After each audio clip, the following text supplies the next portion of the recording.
Yeah.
Yeah.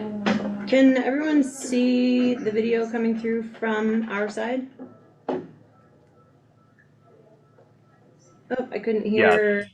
Yes, okay. Thank you. Okay, Yep. thank you. Great. All right, good morning, everyone. We are here on December 5th at 11 a.m. It is 11:06 for our 11 a.m. regular meeting of the Board of County Commissioners. If I could ask everyone to please silence your cell phones and first join me in a pledge of allegiance and a moment of silence. I would appreciate it. Pledge allegiance to the flag of the United States of America and to the republic for which it stands, one nation, under God, indivisible, with liberty and justice for all. Okay, thank you.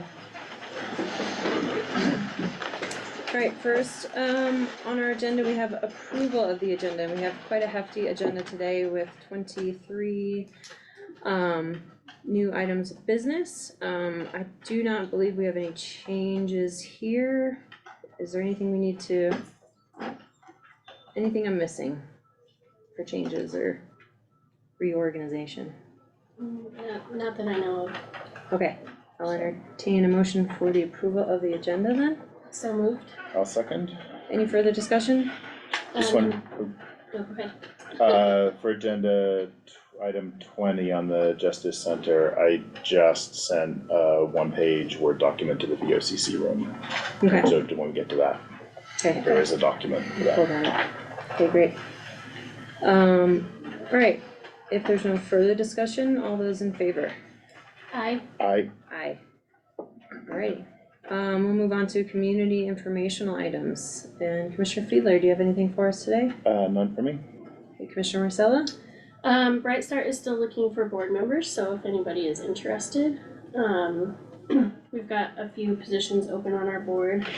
So, we'd love to have some community participation. I think we have developed a pretty diverse board, and so, if anybody's interested in joining us, we are recruiting board members. Okay, thank you. In the interest of keeping things short, I will not add anything either today. All right, on to public comments on items not on the agenda, and we have a pretty full room here, so I'll start with the room and then we will go to our online participants. Does anybody have public comment here in the room? And this is for items not on the agenda. Correct. What you introduced,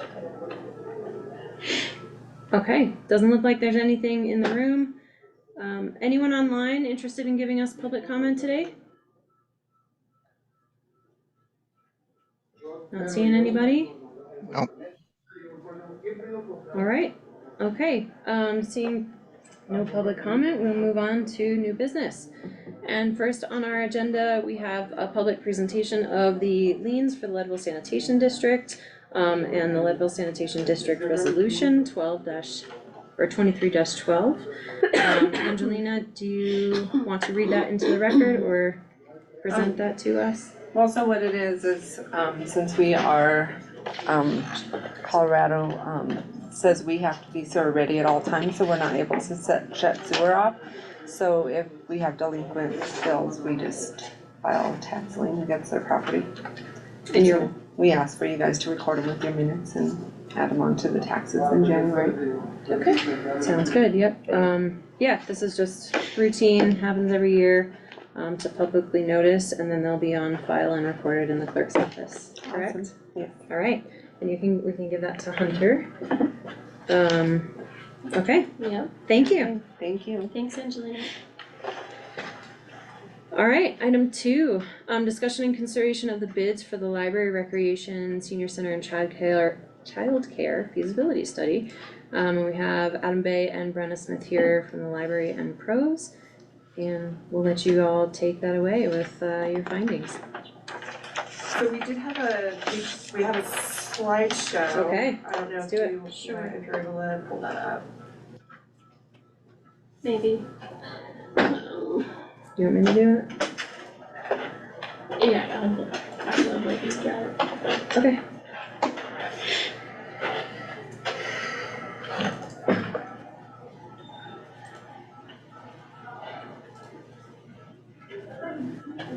In that folder up top.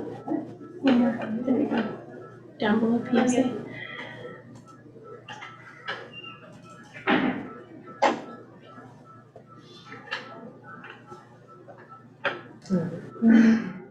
And where do we go? And Brian's, What's that? Brian's in there. Okay, do you want to drive? Will you share the screen, please? Yes. Thank you.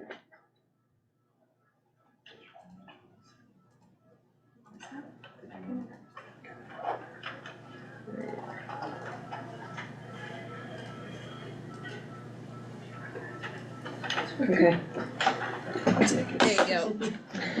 Hunter, is that on for you? Okay, Thank you.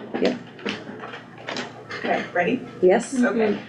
So we received 5 proposals, all of them from pretty qualified firms, pretty great presentations, and proposals. So I will say it was not an easy decision, I think.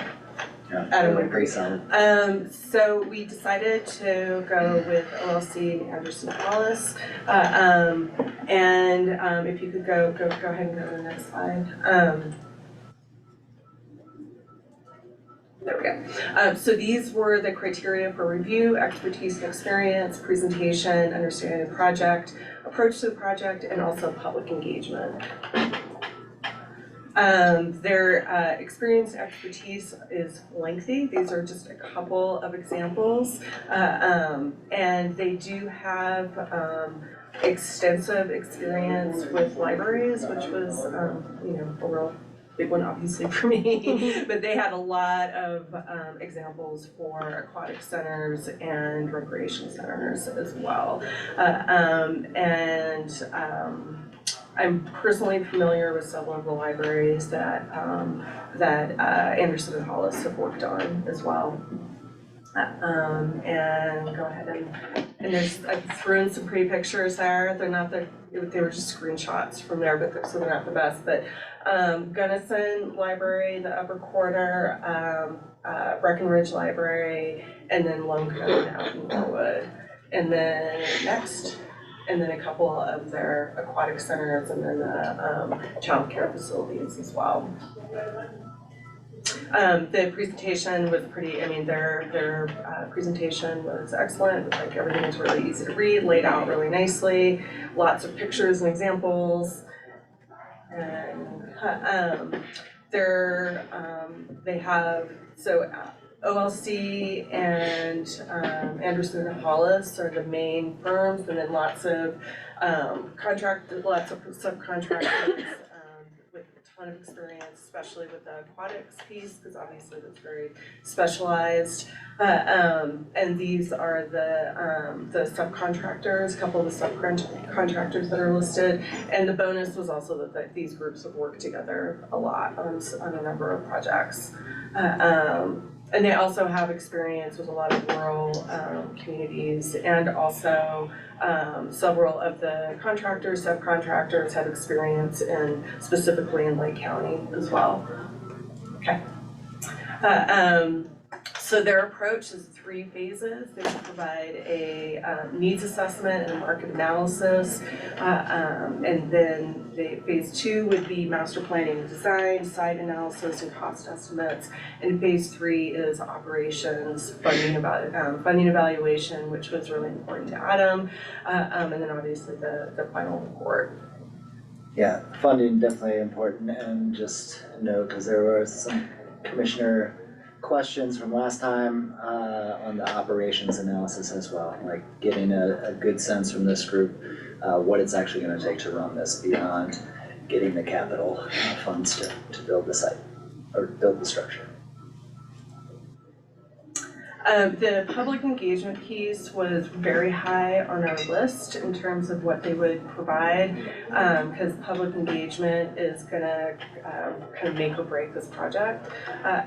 So their approach to public engagement was pretty robust. There would be an advisory group, which would probably be the steering committee, but we would figure that out. Extensive market research, a number of meetings, and like their approach would be like, we're gonna go out and find some information, we're gonna do some analysis, and then we're gonna present that to the community. So there's about 3 meetings per phase, and then doing extensive outreach to local businesses, nonprofits, and they would run social media campaigns, interface with media, and maintain a website, which was something I was planning on doing for the website to add to the library website, and not having to do that would be awesome. So, and yeah, so that's the basics, yeah. Adam, do you have anything to add? Yeah, well, just I guess a little on the process too. As you know, we set up a steering committee, myself, Brenna, and Rochelle, the senior center, and then a couple other reps. Liz Miller was in there, Wendy Weisco from the Rec Advisory Board, also having representation as board member with PB Swims was in there, so felt it was important to have that input. Then Melissa Christensen, who's a library board member. Yeah, and sorry, this thing's crazy. So we had that session. I feel last Wednesday, we met, and I was impressed that we all were kind of rallying around kind of this top proposal as our top pick. So we did spend a good hour and some change kind of talking through, kind of pros and cons of each of the proposals. This one elevated to the top. We did reach out for some extra information, extra narrative on the public engagement piece, because as Brenna had mentioned, as we all know, truly will make or break this project. So they did come back with pretty quick feedback or quick edits on that, and we felt pretty comfortable with what they produced at the end of last week. So there was a decent steering committee process behind that. We feel pretty good about kind of having these folks at the top. Yeah. So, and I believe you also had in your packet an excerpt from their lengthy proposal. Mhm. So the fee schedule and the public engagement piece in there. So. Yeah, and so the price tag on it is about $243,000. We've already submitted, or I should say, Catherine has already submitted a DOLA grant, Tier 1 DOLA grant for 114, I think. That's what she put it for. Or no, I thought she went 125. 125. 125, yeah. Just in case. Just in case. And, so obviously there's a 1-to-1 match on that. So, but we're asking for a lot. I feel like we're getting a lot. Yeah, questions?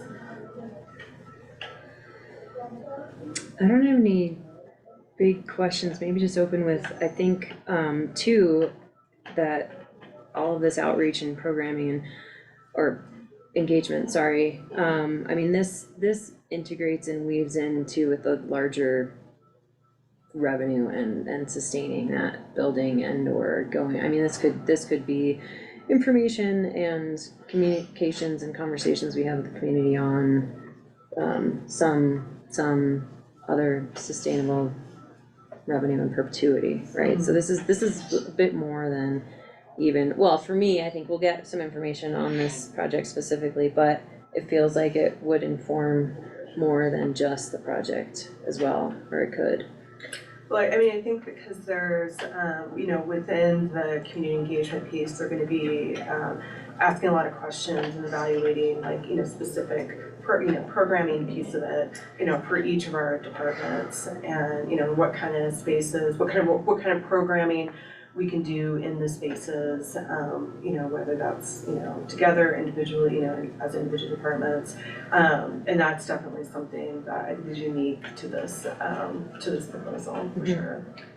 Yeah, and I think as they roll out these different phases, clearly they're going to be bringing in folks, and we're gonna help them bring in folks in kind of the Lake County diaspora, right? To make sure that,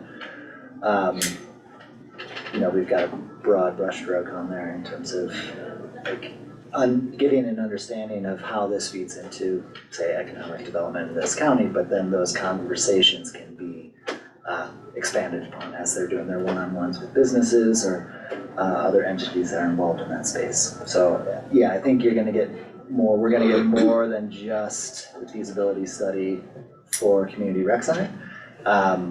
I think we'll have a pretty good roadmap ahead of potential for other development in the county. Yeah, and I've also had discussions with with Lydia, who's my Center Services Coordinator, about how I can kind of get her involved in this process as well, so. Questions from the board, comments? No, I don't,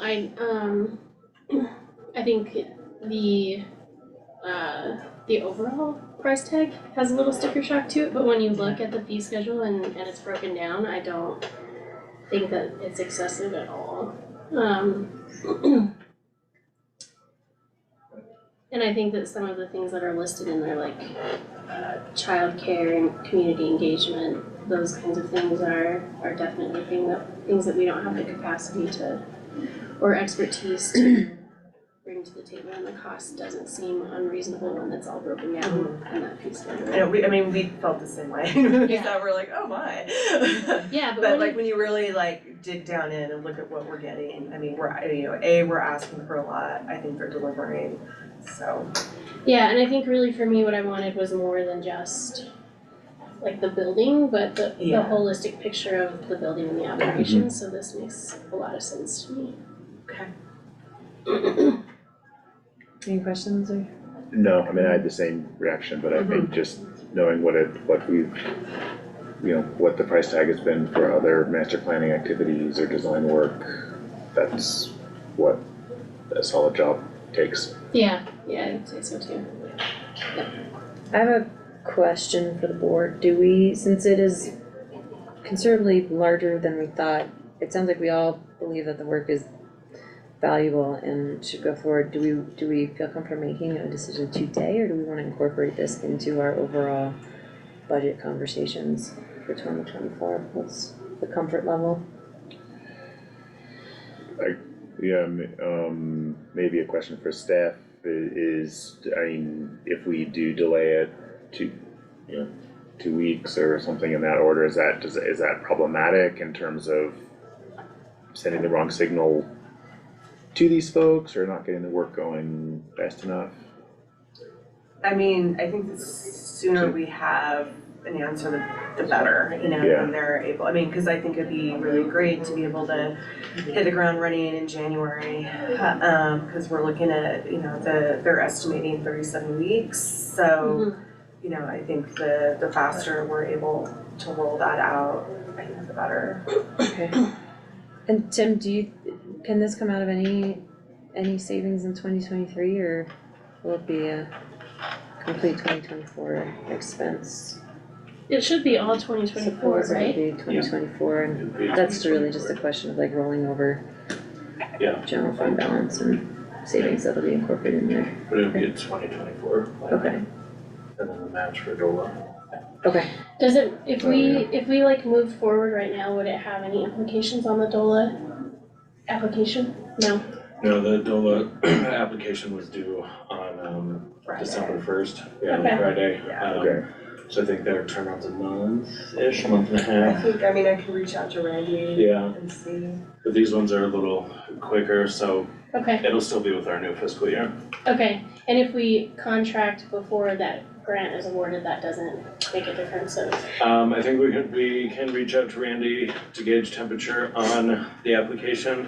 Okay. And we can also request from DOLA a $0 contract. Okay. I think too, we can award the bid, if the board chooses, and then work with DOLA either on the $0 contract or getting it okay, processed in place. okay, sounds good. I'm comfortable moving forward. Yeah, I think I am too. I appreciate the question, Sarah, but I think Can you let Janine in, please, Ellen? Thanks. can't quite imagine us not doing this in Mhm. 24. Mm-hmm. Yeah, Same. I agree. Yeah. Okay. Happy to, entertain a motion, and maybe, we need some language in there regarding the DOLA grant, just making sure we kind of follow the proper steps with, formal engagement. Sure. I will make a motion that we move forward with the OLC proposal, for the, Library Recreation Senior Center and Childcare Feasibility Study. And also direct staff to work with DOLA on a $0 contract or timeline on grant documents, but then we move forward with this, as of today. I'll second. Alright, any further discussion? None for me, thank you. None for me? Alright, hearing none, all those in favor? Aye. Aye. Aye. Great, thank you. Cool. Thank you. Thank you. Thanks, guys. Thanks, Brian.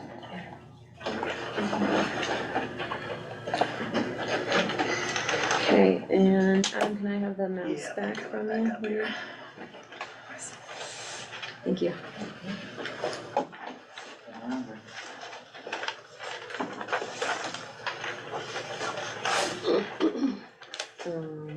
Alright, and third on our agenda, we have discussion consideration of a professional service agreement with St. George Episcopal Church for the Get Outdoors Leadville Promotores program, and we have Adam Bay here for that as well. Yeah, so this is a similar PSA as the one that you approved for Lake County Build a Generation. This is for giving a mechanism and ability for Get Outdoors Leadville to pay our community organizers for Get Outdoors Leadville, the promotores, to make sure they are getting paid for their services for the community outreach and engagement work that they are doing. That's absolutely essential for us as we try and expand our and enhance our programs in all of our communities. So this PSA, this one is for St. George Episcopal Church to give them the same authority as we gave the generation to pay the promotores. And that's getting funded through the Colorado Equity Grant Program, so there's money for that. We just need to have that paid through this party. And so I'm just asking approval from the board to make that happen. Thanks. Any questions for Adam? No, none for me. None for me. Alright, sorry, I'm just having trouble Yeah. navigating back. But I'll entertain a motion to approve the PSA between Goal and the Promotores program. So moved. I'll second. Alright, any further discussion? None for me, thank you. None for me. Hearing none, all those in favor? Aye. Aye. Aye. Thank you. Alright, and fourth on our list, we have discussion and consideration of an amendment to the Mount Massive Golf Course lease. And before we open this, I do want to say we do not usually take public comments on items that are regularly on the agenda. I know there has been extensive conversations between staff and the board and other golf course folks on this topic. I do have some other comments to make probably after a presentation from staff, and I'll welcome a response from the board president, but I think that we've had a lot of time to have the conversation back and forth, and if there's more discussion that needs to be had, that needs to happen outside of this meeting and for the larger part. But I'll hand that over to now staff. We've got, I believe all three of you worked on this, correct? Adam with Parks, Rec and Open Space, Chris Floyd, and Tim Bergman. And I can preface this by saying that, a year ago, we were pretty much all in this room again, and ended up as a stopgap measure, the board approved a sublease with Mount Massive Golf Course to engage with the Lake County something Ski Council, I keep the acronyms. Ski Council. Ski Council, for winter operations at the golf course.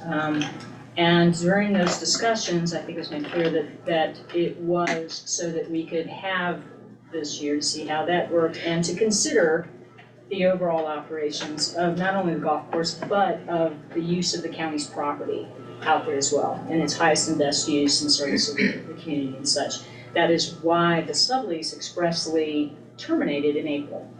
And it was anticipated that we would begin discussions or hear from the golf course as to feedback on how that worked out. I think we might have gotten some concerns about some issues that need to be addressed. But since then, until recently, we did not get any type of a proposal as to the operations for this year. So as a result, in September, Mr. Bergman sent the president of Mount Massive Golf Club a letter essentially saying, that we've been reviewing the operations and such, and because of the fact that the lease is expressly for golf operations, there's nothing in the lease that allows for use for any other type of activities beyond golf operations. And since that is a very specific seasonal time period here, it's really hard to find golf balls in several feet of snow, so the determination was made that having the golf course maintain the operations year-round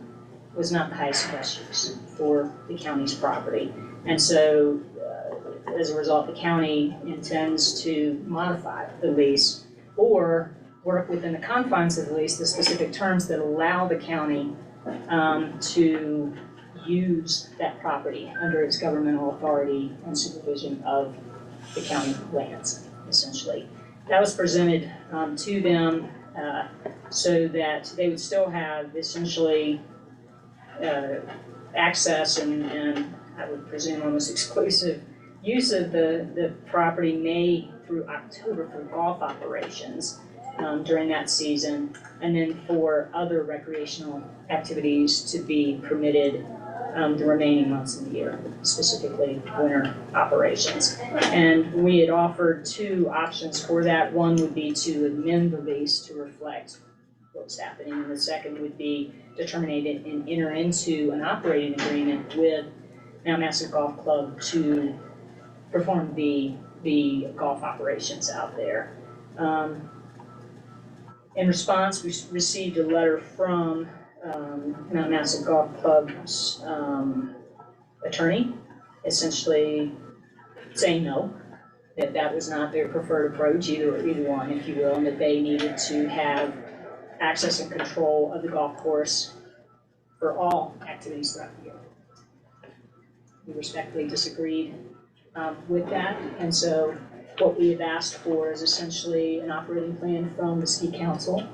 Because I think at this point, our recommendation would be for the county to proceed with engaging the ski council as its vendor to conduct winter activities at the golf course. And it's my opinion that that's something the county's entitled to under the express terms of the lease.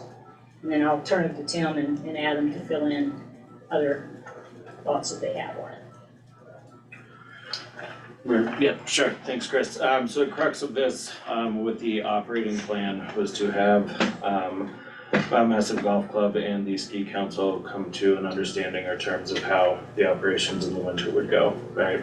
Key points of contact, when to roll, when to groom, to address the golf club's concerns over protecting their product, and then also to address, the ski council's concerns for, being able to access our property and go for that. So, the last Mount Massive Golf Club meeting I went to, I was told that the operating plan was 95-98% complete.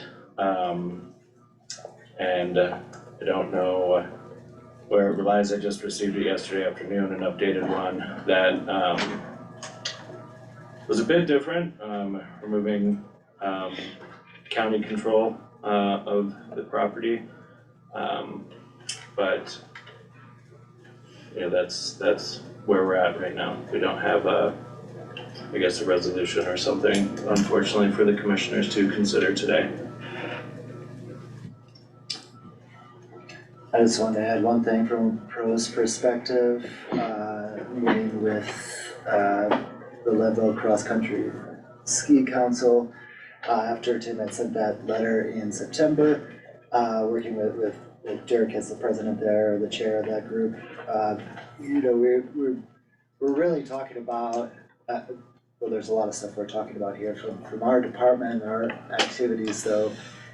We have been looking for ways to expand and enhance our winter recreation opportunities, and recognizing those, where those opportunities are, where another partner or collaborator or other entity could come in and provide a service that we, with our current staffing and funding availability, we could not. And so for us, the ski council has been very open in trying to help us think of ways to enhance our offerings through Get Outdoors Leadville. There's plenty of opportunities to get some of our young folks out there skiing, and they've been very excited about that opportunity.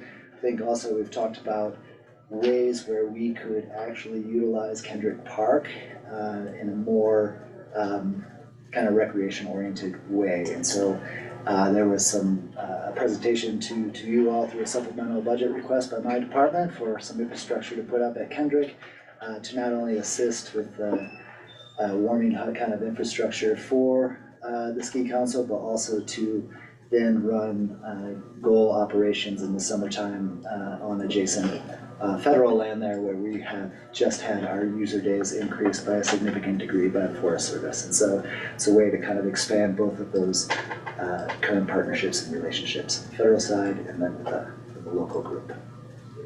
Just wanted to add the recreation piece to that as well. Yeah.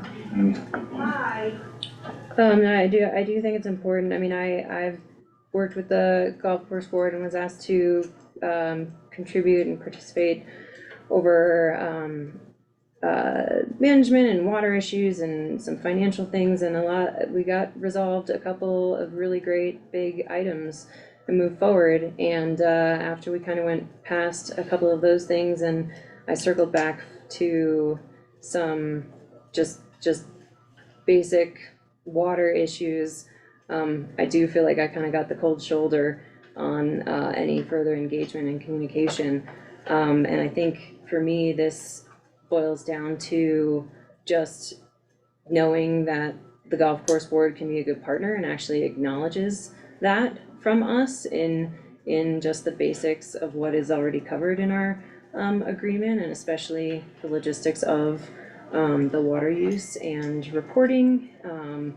And then as well, a big piece of this, as Adam explained and Chris referred to it, also is that just long-term facilities and or land use and management of county assets, I think, is a big part of what we need to come up with a vision and a plan for. And I support that 100% for what it's worth to the board. So what do we have here is the failure to communicate and the suggested amendment to the lease. And Chris, can you please point out, let's see.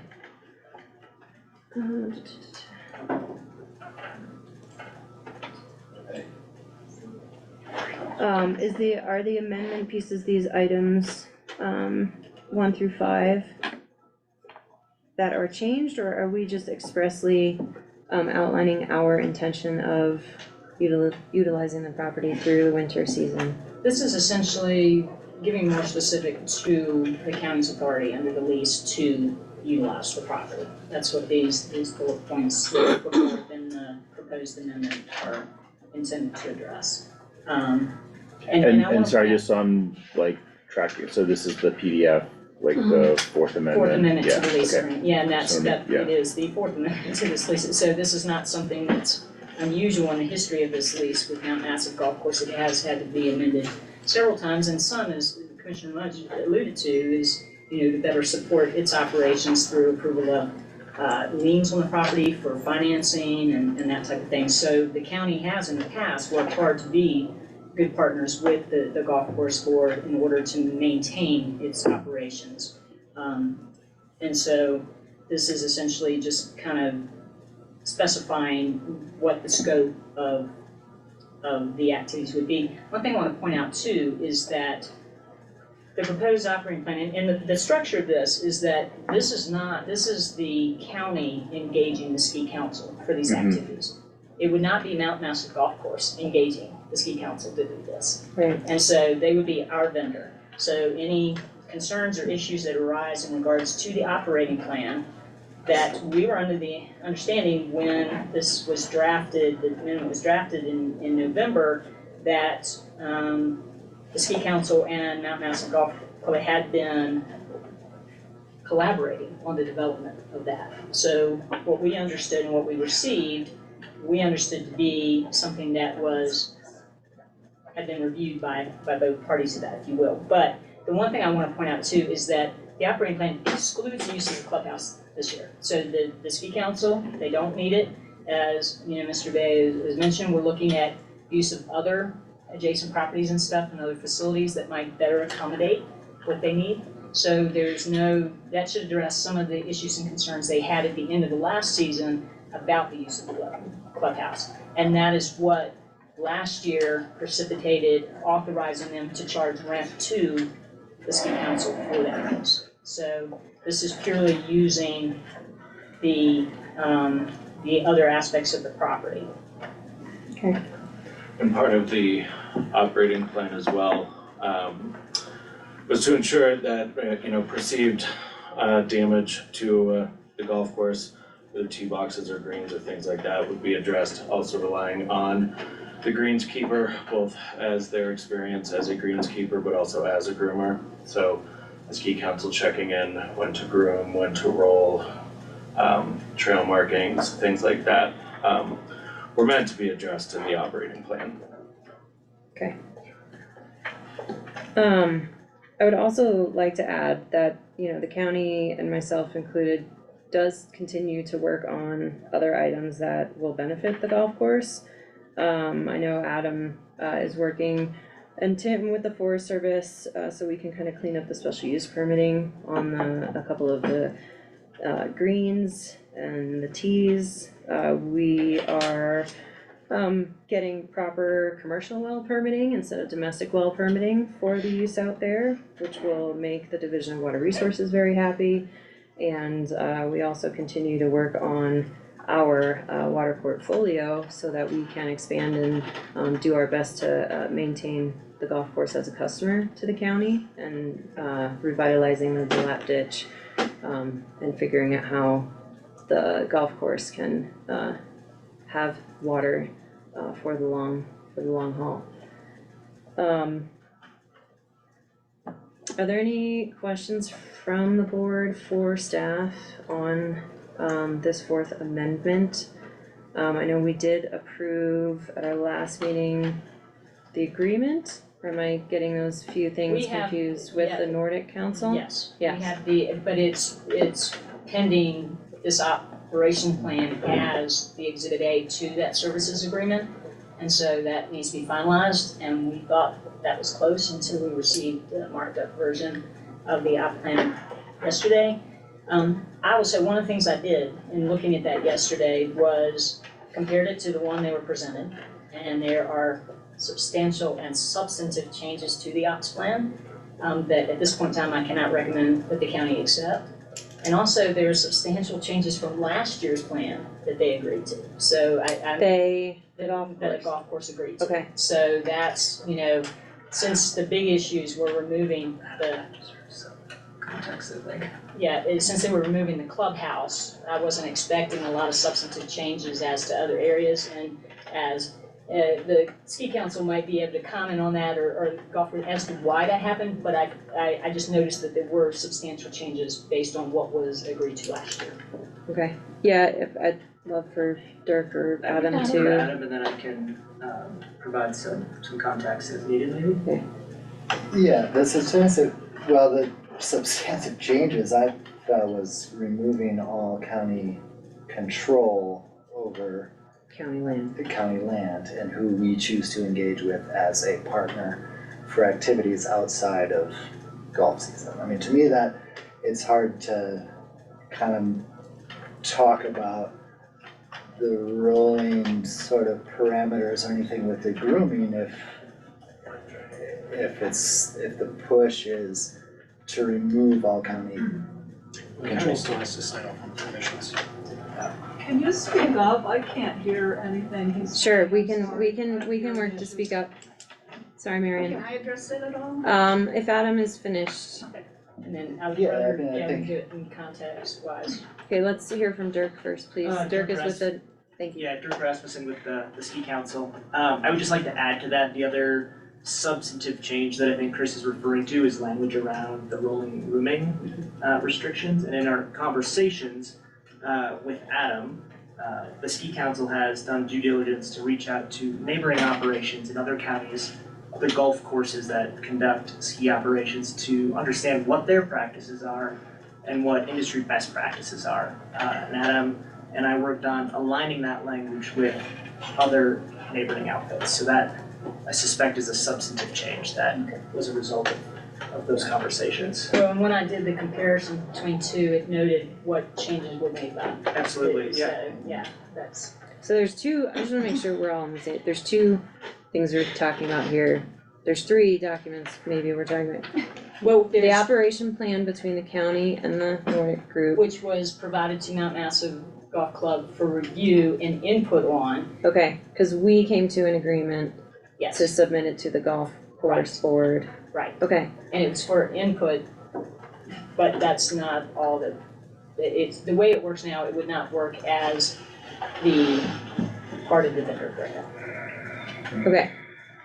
Betsy, would you introduce yourself, please? Betsy Kalmeyer, and I'm the president of the Mount Massive Golf Club Board of Directors. I apologize if I've ever given you the cold shoulder on the water, because I don't ever recall doing that, and I never intended to do that. We've always worked well on the water, and I hope we continue to work well on the water. So if there was ever an instance that we could talk about, I'd love to do that, because I don't remember ever doing that, because we definitely need to work with the county on water. Appreciate that. We're talking about three different things when it comes to the ops plan. Specifically, let me address the ops plan. Last year's ops plan, which Chris is talking about, was changed significantly this year by Ski Council in about April. They presented us a very different ops plan this year. So from April till July, we were working back and forth together on that ops plan, their new revised option plans for 23-24. So Chris is referring, the changes from 22 and 23 were very different because they presented a whole new ops plan this year that we worked through, and we're 95%, like Tim said, in agreement by probably end of June, July. Then Dirk went on vacation to Europe and Claire went on vacation to Alaska. And I said in August, please let us know when you're coming back, because we can finalize the last couple sentences with regard to 6 inches of snow, 12 inches of snow, rolling versus grooming. That was pretty much all we had to clarify. Now, when we got the amendment sent to us a couple weeks ago from Chris Floyd and Tim Bergman, there was another ops plan. And this was strictly done by Ski Council. It totally eliminated any input from the golf course. So there are 3 ops plans that everybody's referring to. Tim told me today, you made a lot of changes. Well, not from the ops plan we all were very close to in July. I did not make very many changes. He told me to update the ops plan, and I took that email as, he actually said, meet with Ski Council and update it. He's told us that 3 times since September, and they refuse to meet with us. And I keep saying, Tim, they won't meet with us. Why do you keep saying meet with Ski Council and come up with an ops plan? They won't meet with us, because they were directed by the county or the recreation department to not talk to us anymore. So that's kind of what happened from mid-August to mid-September, somewhere in there. There was no more communication. We were supposed to, they were told not to talk to us anymore. So, getting back to the ops plan, so I took the June of this year, or July of this year ops plan, and I took out all the clubhouse references. I pretty much kept everything else in there. And Tim mentioned, well, you didn't put in the county part. Well, I didn't use Ski Council's latest ops plan. I used the one we got really close to by the end of June, July, and that's the one I used. I did not use Ski Council's ops plan because it totally eliminated Mount Massive Golf Course. And I don't know if you just want me to stick on to the ops plan or talk about our whole process this year a little bit. In regards to when Tim sent us the letter in September. What happened and what we read that as, and et cetera. Let's just stick to the ops plan conversation. If I could right now. summarize all that too at some point, I sent you guys a timeline and our points with regard to all that. Right. If I could address that at some time. We'll see how much time we have. Dirk, or, I mean, to the best of our knowledge, how different is what was where the golf course was working from July to? From July, I would say and this is per my conversations with the county, and I just want to clarify one thing to start. We were not instructed by the county to not talk to the golf course, and there have been several messages back and forth with the golf course. We have not been engaging on continued negotiations around the ops plan from my communication with that. So I think there's just a little bit of nuance to that statement that I would like to clarify with you all. Yep. With respect to the differences between the ops plans, as Betsy had mentioned, our organization approached the golf course at the end of May with some minor proposed changes, largely around events. We had suggested that we try to negotiate a multi-year agreement for more stability for our organization, and around the restrictions for, or the criteria rather, for rolling and grooming. We did go back and forth on those. We've repeatedly followed up. There's been continued delay, continued issues. We did not ever reach a consensus on that language.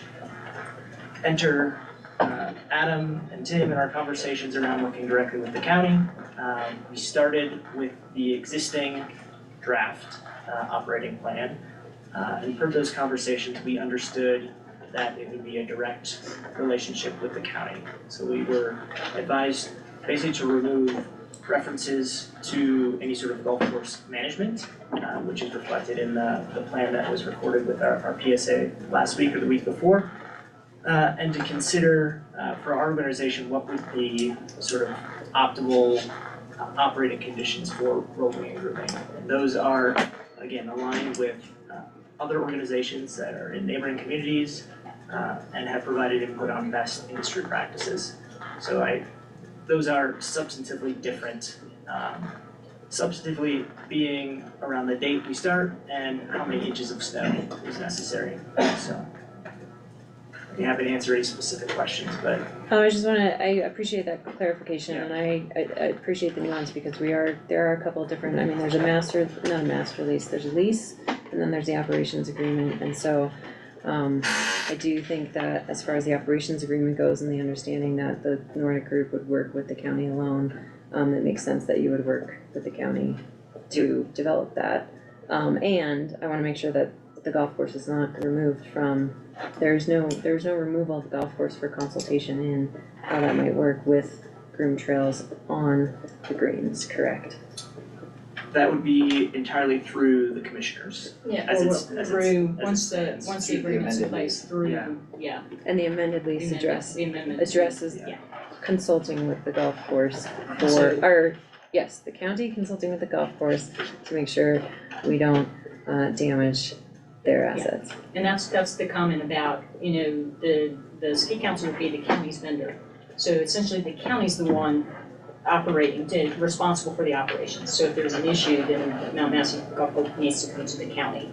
And my expectation would be they would contact Adam first. If it's not something easily resolved through him, it can go up through the food chain and eventually to y'all if something needs to be addressed. Right, okay, and Dirk, and then Betsy. The other obvious major change in the recorded agreement in the PSA is removal of use of the clubhouse. So I believe it was section 6 was entirely removed because it was no longer relevant to the operations, so.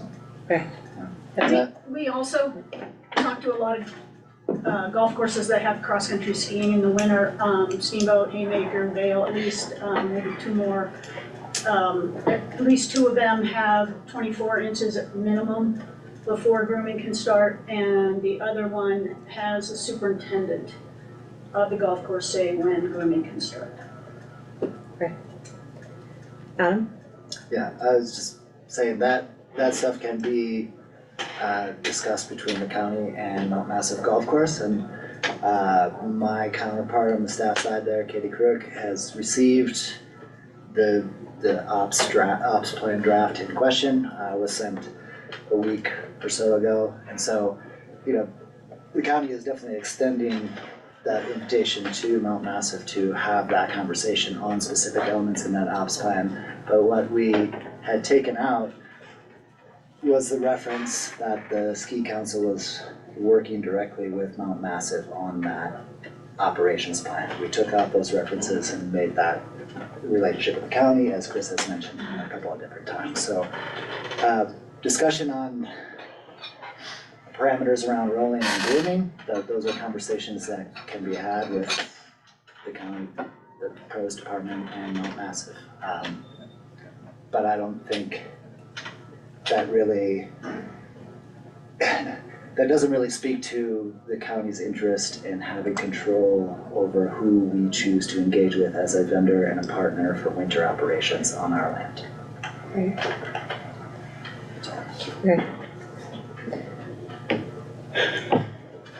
Commissioners?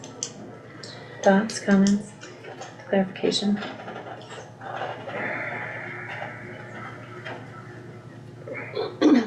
I mean, I would say, sorry, can I offer some Yeah. please.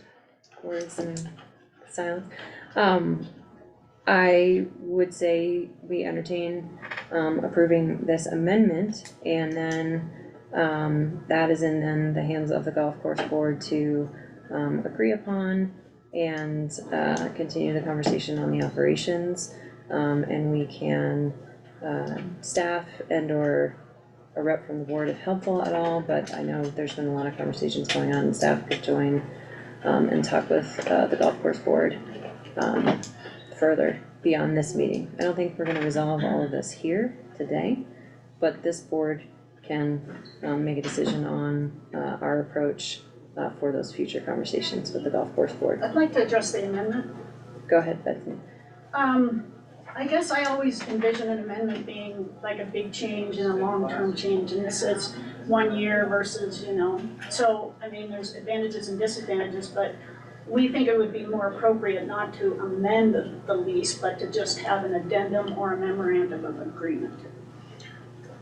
The lease For says- this year, or one, And one thing I did change in the ops plan was we'd love to have an agreement either by February and only come to the county commissioners if there's a change proposed. Cause our June and July is really busy with between, July 4th and Boom Days and all that whole area.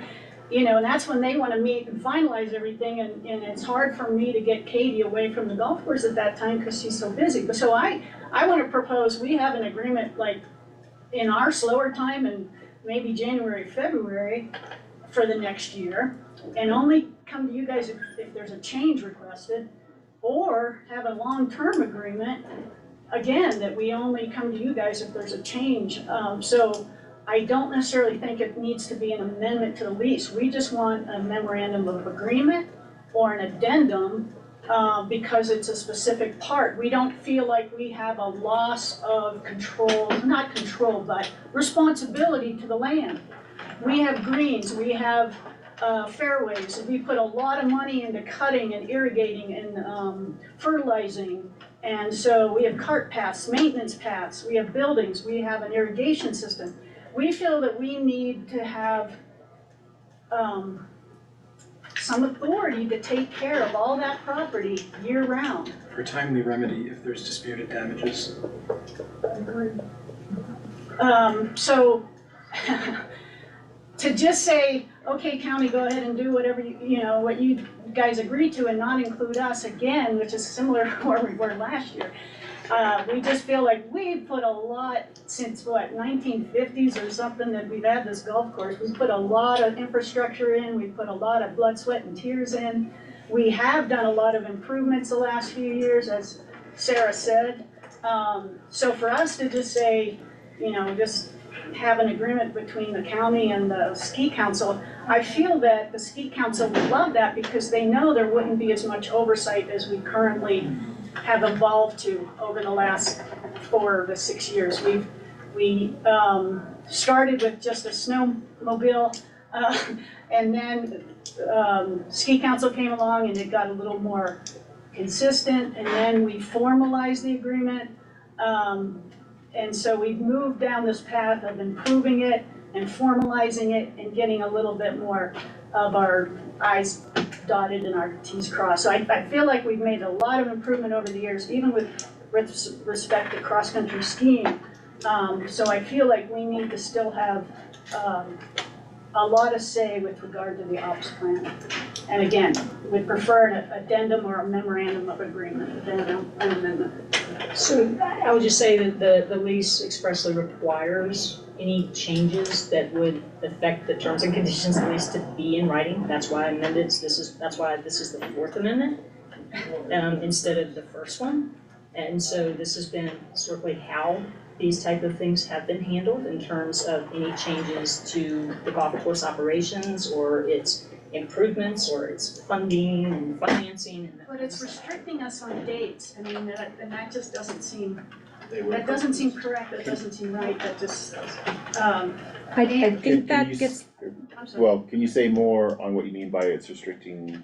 I believe it has us like May to October or something is, and you guys have the control the rest of the year. Actually, the amendment says that the county will have access to an occupancy of the property for winter recreation programs and related activities, determine such possession being, this was November, so we're anticipating November, now it would be December 2023 and expiring April 30, 2024. During such time, Mountain Golf Club will continue to have access to the property for normal and routine activities related to maintenance of the clubhouse facility and golf equipment, as well as preparation for golf season activities. And then number 4, the next one says, Mount Massive Golf Course and the county are willing to accept Leadville Cross Country Ski Council's proposed operating plan. We are not willing to accept their operating plan as we gave you one to yesterday, which was significantly different than ski councils. So there's a lot of little things, even in the amendment, that we don't agree to. so the, seems that there's also a kind of confusion in, if we didn't get response on the operation plan sent, we need a response for the operation plan sent, and it doesn't sound like the county has any intention of keeping you out from, that is where we decide how and when the golf course is absolutely appropriately involved to make sure that no damage is done through winter season. That is the intention. And for us here today to approve this doesn't make it so unless both parties are in agreement. So this is for you to bring back to discuss with your board The amendment, and give us Well, that's- specific feedback. Yeah, and I would say, I've gotten no specific feedback on the amendment that I was didn't know presented. we were allowed to give you feedback on the amendment other than our general feelings. As So, well, which we gave you. and, That's and, right. and I would say at this point in time, time is of the essence for this too. Right, And it's the same situation you were in a year ago. Time is of the essence of this, of getting it resolved. right. It was this time last year, in fact, I think the final plan wasn't, signed off on until like December the 15th or 20th or something last year. So it's the same situation you were in last year, and I think you made it very clear last year, you did not want to be in the same situation this year as Right. last year for it. Right, So I think, here's the crux of the matter is that essentially, this is an offer to Mount Massive Golf Club, this amendment. If you don't want it, that's fine, the county's gonna exercise its authority to use its property anyway. That's what it can do. And so this is an Can you opportunity tell for me y'all to what have, the Colorado revised statute is that gives you that? I can look it up for you, I would love to. it's in Title 30, you can look it Okay. up yourself I too. would. It essentially gives the Board of County Commissioners authority over all county-owned lands. It doesn't And give that's them why the that authority to provision- I don't make think you can contracts. That's why, no, that's why the provisions in your lease about the county reserving its rights to, it didn't waive any of its rights under government, and I don't know who you are. I'm Paul Bonte, I'm the treasurer of Mount Massive. Okay, so that's fine. Nice to meet you. I just had a question. Can counties terminate contracts on a whim? Not on a whim, but they have legal authority to, and one of the issues you have with this one is this is a multi-year contract that essentially can be avoided in terms of So- any expenses or allocations by the county. Plus, like I said, the provision, and I was going to essentially, if I can find that, say, and I think it's referenced in the provisions where the county reserved its authority You gotta stop. for the county. Okay, hold on, I gotta talk a minute here. Okay, Bruce Kelly I'm is, Bruce Carr, I'm the vice president of the board. All three of you, think about this a minute. If you ran a golf course, and I think this is the crux of our issues. If you ran a golf course, and we can call golf courses and get their rules and regulations for grooming and when they groom. I think you're gonna call 8 golf courses, you're probably gonna get 8 different answers. But all of them are gonna be somewhere in the 6 to 1 foot range. My point is, you're talking about what's best for the community and what's best for Leadville and Lake County's recreational habits and things like that. If you were running a golf course and we're we actually don't want to do Nordic. There's a couple on the board that would wanna do it. Most of us don't wanna get involved in Nordic, it's just not worth it. But if I was running a golf course and I was trying to decide what's best for the golf course, the first person I would talk to would be the superintendent and the greenskeeper. So that's our first, that's our first issue is the greenskeeper should be making the decisions on when and how to roll and groom. I don't think there's any question about that's what we're asking for. We're asking for Katie to have that. She has worked her tail off to make that golf course as nice as it is. She just wants to have oversight. She's not gonna be out there tracking them crazily, you know? The next thing is, I think that the parameters for the dates of operation are a little bit too narrow. Meaning, if there's a low snow year, I've played that golf course as early as April 1st. I've played that golf course as late as November 30th, okay? Also, we discussed at the end of this year, we were doing so well at the end of October that we probably shouldn't have closed the golf course. We probably should have kept it open till the 15th of November. Well, I will say that relies heavily on our water Well, we don't access really and use it. We ability. turn water off. It is. We turn water off in September. Irrigation requirements. Irrigation's done in September, so there's no water being used in October, November, so that argument falls by the wayside. Not every year. No, we don't water after September 20th or something like that. We don't. There's no water being used. Well, I do think, I'm gonna stop you there, Bruce, cause I think there's a lot, there continues, and this has really been like the chronic issue with the communications between the county and the golf course. There continues to be a lack of understanding of the nuances and the difference in what we're talking about, a lease, or we're talking about an operations plan. I don't think anybody intends for Katie to be outside of that, and have any. Well, my last question to you guys were, have all three of you read the whole operations plan that we've submitted? That you submitted? Well, that the board yesterday? submitted yesterday. No. Well, No, think I didn't get okay, time to I'm read just- an operations plan well, from well, yesterday. Okay, I'm just asking if you read it, yes or no would be a But good. their three staff did read it. Yeah. I spent my evening last night. And reading that's it. a very, in my estimation, that is a very detailed operations plan that actually the county should probably consider using as their operations plan. Yeah, okay.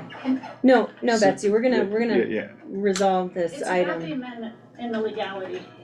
No, we can, let's come back to that if we have to. Okay. Cause so I hear what you're saying, and I don't disagree with like that general principle of needing to coordinate with the staff who, you know, take care of your equipment and, as you said, the investment. That's what we're trying to achieve, but it's super frustrating to me to be sitting here in the first week of December. So what I want to try to solve structurally is two things, like how do we figure out a plan so we can have operations this winter. Again, we're jammed up against, snow coming in. So it's, again, I'm just gonna say, it's like super frustrating that we're taking up a ton of time in a BOCC meeting to hammer this out. And then we have to figure this out for next year, so we don't do this again, jammed up in December. I mean, it's really crazy. So that is what we are trying to do, is like, I don't think we really can negotiate. I mean, I guess we could sit here all night and like negotiate the details of the operations plan today, but I think we just have to figure out a structural way of like who's at the table and who has sign off on the operations plan. It doesn't seem that hard, but here we are. So again, like with one of the pathways being the amendment to the lease, we're not trying, or my understanding is we are not trying to cut anyone out. We are just trying to get. If we don't have control over the lease for those months, you are cutting us out, because there's no timely remedy for disputed damages. Not only that, but I the think that's lease also part of the provides, hold on, operations the lease plan. also provides lease? the lease also provides for the expansion of golf and golf-related activities. Most golf courses operate on a year-round basis. There's social activities that we were looking at this fall. We could have an indoor range. There's plenty of different things. You are cutting us out when you limit us to those months of the year. Not, the Well, that's with county- clubhouse isn't affected, so you can continue to use your clubhouse all you want. That's with county permission also, Paul. It But just says continue, we're please let Except Commissioner for the Fiedler city continue. council's op plan. Betsy, please go Well, ahead. I mean, And- so and I hear frustrated you, too. and. I would like to get a resolution. The golf course board wants cross-country skiing to happen. We had no prior communication with the county until Tim's letter on September 25th, where it was a 5-day deadline. Hey, acquiesce to our demands or we're gonna terminate your lease. I don't think that's a reasonable approach, and I think it's probably the least efficient approach if you want to get a resolution. Cross-country skiing has been happening on the golf course for years and years and years prior to the request for consent for a sublease agreement. Okay, so it was called a stopgap measure last year, but Yeah. cross-country skiing had happened prior to that. And I think without issue, I mean, there may have been some In issues. violation of the lease, I was. Yes. Yeah, no, That's what, I'm when we not, discovered that, it was in violation of the I'm lease. not arguing that we shouldn't get consent for a sublease arrangement or permission or whatever, but the lease does provide that the county can provide written permission for ancillary activities, or unrelated activities, I should say. And so instead of bickering back and forth about a lease amendment, which we have serious concerns about, why don't we just get written permission for a longer term, so that we don't have to, do this every year? I think you only get permission or when you have that conversation and when you comply with everything, all the other details in an existing master lease. We've been cut out since September. I know Dirk said that you weren't directed to not talk to us, but there was an email that said that you were gonna pursue a direct operations agreement with the county, and since then, we haven't received any communication, we haven't gotten responses to. That's not true. We've been negotiating with Betsy still on the return of our deposit from last season. We've been talking to your organization about the pickup of our equipment. I've repeatedly followed up with your But organization. nothing- Let me finish, please. About having a negotiation, and that we've been instructed to just hit the pause on that particular topic. So You've it's, been instructed. we had been asked by being captured. Thank you. And that's not news, though I said that earlier in the meeting. Can I add one thing? Please, Just, Dirk, I'd go like to just plainly state, I don't want us to miss the forest amongst the trees. This is it's clearly stated priority in all versions of the ops plan. It's been clearly stated through all of our conversations that our organization, that is the Ski Council, remains committed to protecting the golf course infrastructure and equipment. So I don't want that to get lost in this. I'll give an example of some damages that happened, I think, last year. There was a flower box that was damaged. We asked if the Cross Country Ski Council had held an award ceremony on the flower box. They said no. Somebody pulled up the picture on Facebook.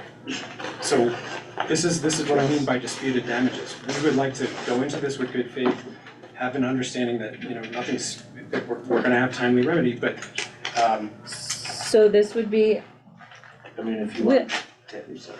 go ahead. No, I mean, if you wanna go for tit for tat or violations that Mount Massive Golf Course or Golf Club has done, like with the current lease that is going now, like over the summer, everything that was proposed on the disc golf course was like in direct violation of the lease. You went so far to have the contractor go out with the chief of our fire department to mark trees to be cut down without the county's express written permission. Like, so enough, we can sit here, Yeah, we can go through the tit or tat, and it's not going to be productive. Maybe it'll be cathartic for people, but like, there has to be some kind of resolution to this for the public to be able to access their land year-round. I would have loved to have heard those concerns prior.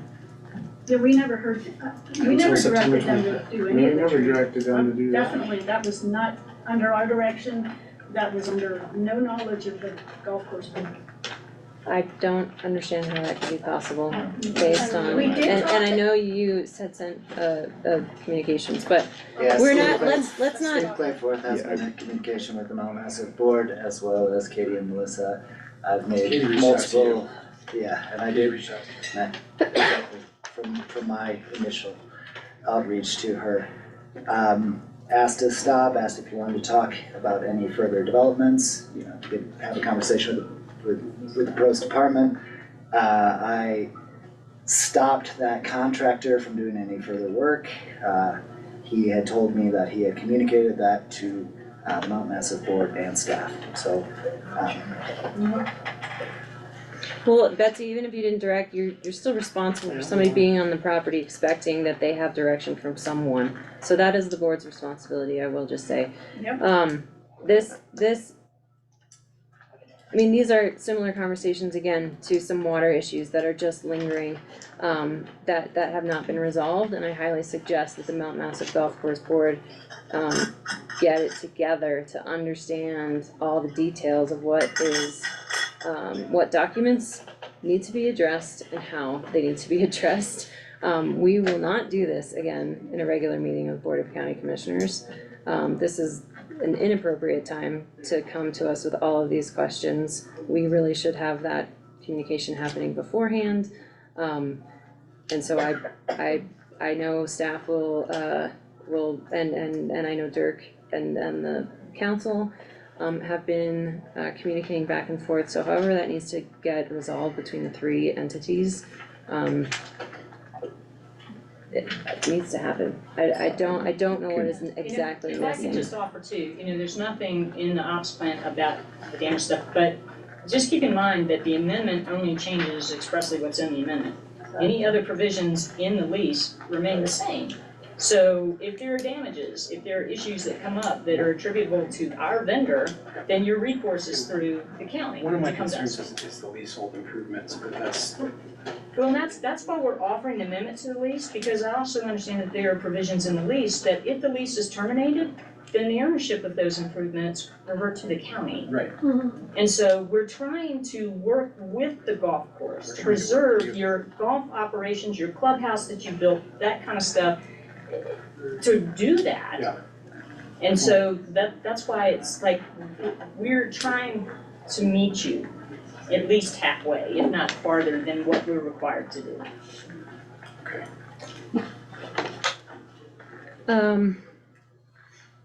Go ahead, you have a comment? Or I'm not really certain what the resolution or productivity will be in Yeah, sorry. the amendment, I was gonna but say, so I would don't think we suggest have a you problem can with approve- that. You can approve the amendment pending final legal review if you like, and we can work with them to see what additional language they would like to add. If it's something that's substantive, I can bring it Yeah, back to you. we'll bring it back. And then we'll figure out the details on the op plan in terms of that. But the bottom line, the ski council is gonna be the county's vendor. The county will be responsible for that vendor, not the golf group, not the golf board.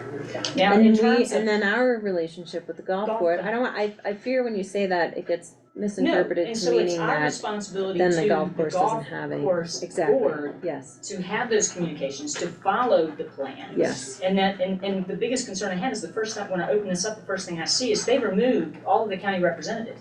So that this op plan looks like it's just between the ski council and the golf club again, as it was last year. We didn't remove that, it wasn't in our one that I was using in July that was 95% agreed upon between us. This one that you're talking about is the one they proposed to the county, which we did not have any input in. So that's I the thought one, this was sent that's to why I'm y'all. saying there's three. But that's why I think it was sent Not to y'all. until you send it to us In with the Fourth September? Amendment.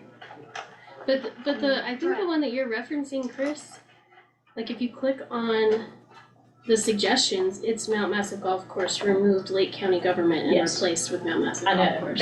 that's. So and so those replacements and those edits were done by Mount Massive Golf Course to Okay, remove I- Lake County And I government. guess it's because the I'm different not- versions. There are You three. went back to the version that you had been working on and Yes. wanted to use, but the fact of the matter, that was before it came that they were gonna be the county's vendor, not the golf course's vendor. I just want to clarify, there are three.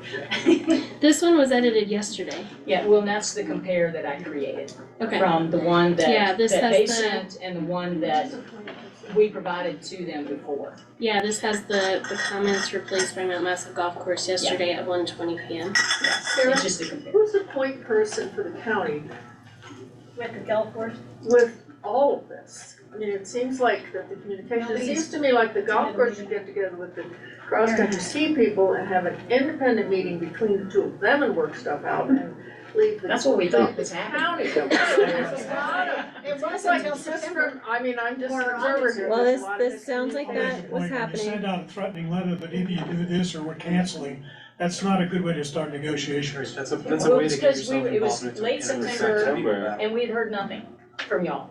But 2 months had gone by that they wouldn't talk to us. And so, but then There here seems we to are be in a lot of December. miscommunication. To answer Well- your question, yes, there's a lot of communication. Adam Bay with the Parks Rec and Open Space is our director, and Tim Bergen as manager are the two primary point people, if not you as primary, correct? One And obvious there's solution, no county commissioner. one obvious Not solution. not for the discussion. Happy to come if you wanna extend an invitation. You know, one obvious solution to the ops Why plan, you invitation? We send every month, but we have our board. one observation. The obvious solution to the ops plan is you're dealing with 6 inches or a time frame. Why not put either or, whichever is a better time, and figure that out? And So is it that's, 6 inches I or 8 mean, inches or so or provide that 12 kind of inches? feedback. You know, you can Yeah. start on November 1st, but if there isn't enough snow, but delay it until there is, Well, period. that's, I was just saying, we can receive that feedback, Yes. but not the day before this meeting is the Right. challenge Right. for us. We don't have the time to process that. We wanted a meeting All on right. the 21st. And I just wanna add, I mean, I can understand how that letter and communication and the pathway of, you know, significantly amending the lease feels threatening, but it is Was intent. Sure, I just said you feel it to be threatening. When somebody puts a 6-gun on the table here in the West, they intend to use it. Yes, yes. Because if we can't figure this out amongst ourselves, we will exercise that right. Because we need to get the operations going, Right. and as I said before, with quite a lot of frustration, here we are, second year in a row, somehow not able to figure this out. You know, so Why don't you call a meeting with the principals that excludes you?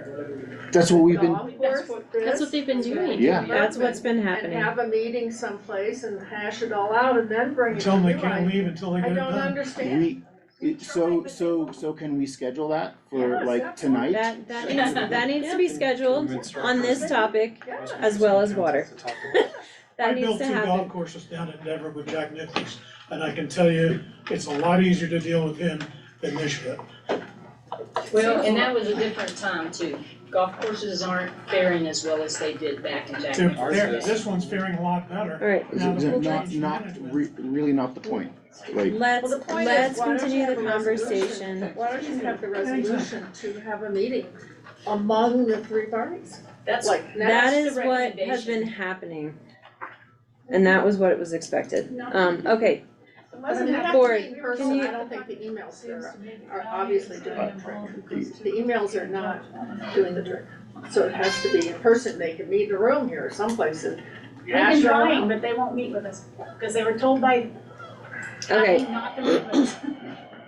we can please stop The comments. communication. Well, no, it's not, no, there's not an understanding of the difference between meeting with the county to create the operations plan with input from the golf course, or not meeting with the golf course to make the operations plan, because it's not an operations plan between the Nordic group and the golf course, it is a plan between the Nordic group and the county, and then it needs to be informed and commented on by the golf club. Okay, we are going to wrap this up and make a decision on the document and the amendment proposed and presented to us here, and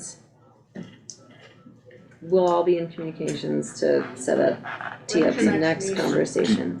do we wanna actually, between the 3 of us, do we want to hash that out now? Like, What's that? well, I mean, I'm one, I mean, maybe I'm getting ahead of ourselves here, but it's the 5th today. Mhm. I'm wondering if we wanna set a date where if Plan A, which is negotiation with us out of it. Yeah. And by us, I mean the BOCC, you know, that maybe 5 days, 7 days. So maybe, Like I the didn't look at the calendar, let's say the 12th. If there isn't a mutually agreed ops plan between the ski council and Mount Massive Golf Course, then we will exercise or consider exercising Plan B, which is, and I may not get this wording exactly right,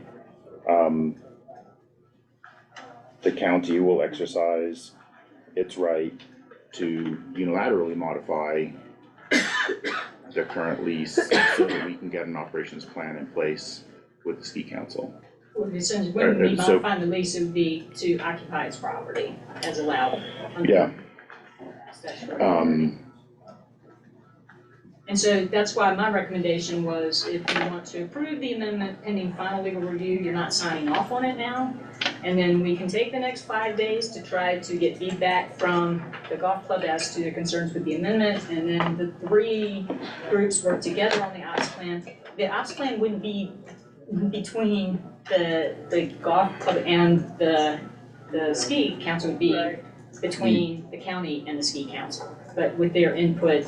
And in terms of being able to put in there, and I think there are and have been provisions in there about engaging with the golf course. And who with the county? Adam, He would be the primary contact. Okay, very Can I ask who the head of the ski council is? that's Dirk. And your name? I'm Dirk Rasmussen. And Claire McKeever. We're- Dirk Rasmussen? Dirk Rasmussen and Claire McKeever, we're co-leads on the ski council. And your name? I'm Mary Ann Graham Best, and I'm a user winter and summer, and I would ask that the 2 boards get together and work this out. And we leave the lease the way it is. I ski, they're already grooming, so that's not the issue. That started, I received something from Leadville Outdoors. It's the legal end of it that's tying everything up. That's You guys both need to talk to each other, let the county be, let them enforce whatever lease has been in effect since like 1996, as I understand it, and good till Marion, 2035. Marion, Like, thank do you. it. Yep, the conversations have been happening and this is not, this is not a problem, I don't think stemmed from the Nordic group, so, they have been reaching out, and in great communication. Alright. No more public comment, everybody. I am happy, thank you, to, create a timeline, or a time frame rather, for the input on the operations plan. We do have the final, version of that to send to the golf course board, correct? And we got one back from them. No, but we have, I wanted to make sure they're looking at our version. And I would reflect that back to you. I would encourage the BOCC to use the draft dated November 8th that's recorded with our PSA as a starting point. Great. We all get very clear on what words we're missing, so Okay, that's my feedback there. thank you. Yeah. Alright, And we of will, course, people are welcome to make Yes. comments on it, but Encouraged. just so we're starting from one common document, not trying to merge 2. Got it. Yes. alright. Okay, that needs to be resent, please, Adam, if you would, to Betsy. And comments expected by next Tuesday, the 12th? And if you could, let's cap Betsy, and I think there's somebody else on your board, Cheryl Johnson, and I thought it was Cheryl. She's our secretary, that's Somebody why I who keep her. Paul's been involved a lot, but we have a subcommittee that's working on. So if you just wanna send it to me, I'll send it to them, unless you want them on record, that's fine too. Well, because I know the Katie Cheryl had asked Crook. for it. Katie Crook's our superintendent, so she needs to be involved, and Adam knows her email, so. She's She's making got sure we're that. sending it She's to the got right that. people. Cause I will extend it to the rest of the subcommittee. I mean, I would strongly suggest, given the communication issues that seem to have been occurring, and I don't wanna adjudicate or get into that again, but like, let's just have everyone who needs to be a part of the discussion on one email chain or whatever the communications method is. I'll let you know. That's what I was aiming. Okay, Yeah. we'll get the list from Betsy, Adam will send that out to Betsy, and Dirk and Claire copied everybody, thank you. And the time frame. And, next Tuesday, I guess. The 12th? That's 5 It looks business like you're days. out, is that okay? Yeah, Okay. Well, I mean, that's just for feedback Yeah. back from the golf course board, not for us to Okay. necessarily have a meeting, Okay, on it, but so that staff and the Nordic group can then respond and review okay, whatever was submitted to us, sounds good. to the I'm county. good with that. Alright. I'm happy to entertain a motion for the approval of the Fourth Amendment, to the Mount Massive Golf Course lease pending final review.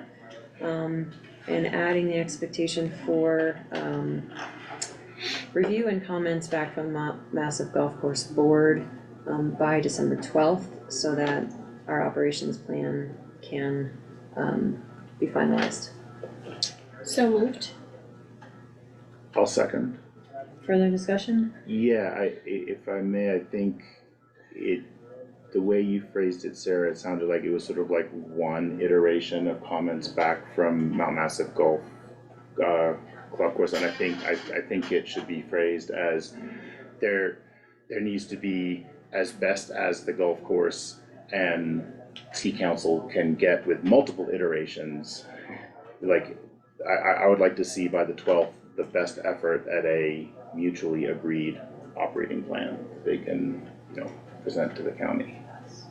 Sure. So, Okay. just for that slight clarification. My. And sorry, just to be clear, like what I really want to avoid is like one set of comments and one iteration of this happening, Monday the 11th. Yes. And we're here again, not much advanced.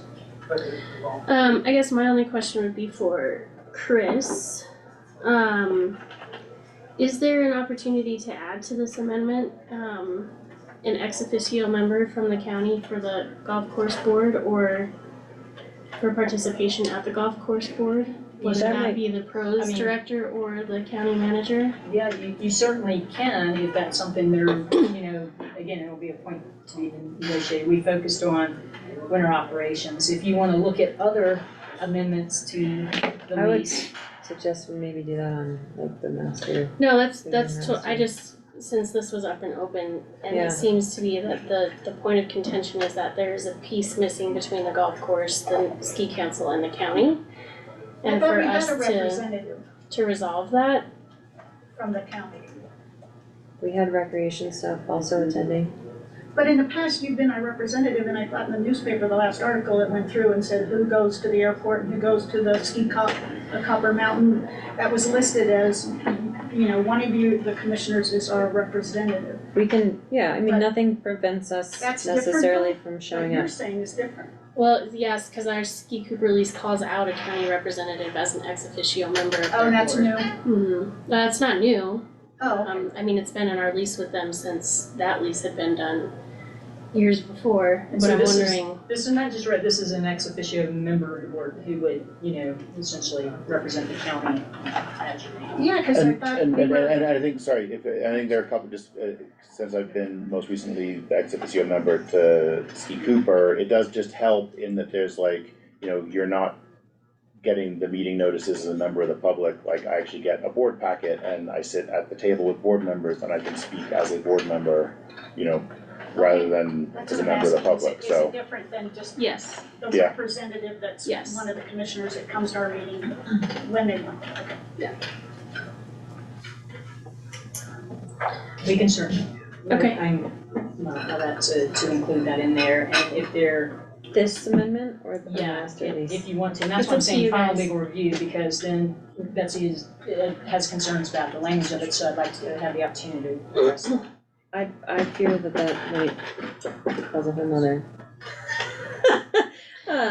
I'm good with Confusion it, at the but moment. I just don't want, this, We could this also put is that a repeated into- pattern of Yeah, inability to Communication. communicate, and so if we are able to have a seat at the table and communicate and Yeah, no, I don't disagree with the, Yeah. I just thought it might be a good opportunity for us to Yeah. have some participation over our property and permit.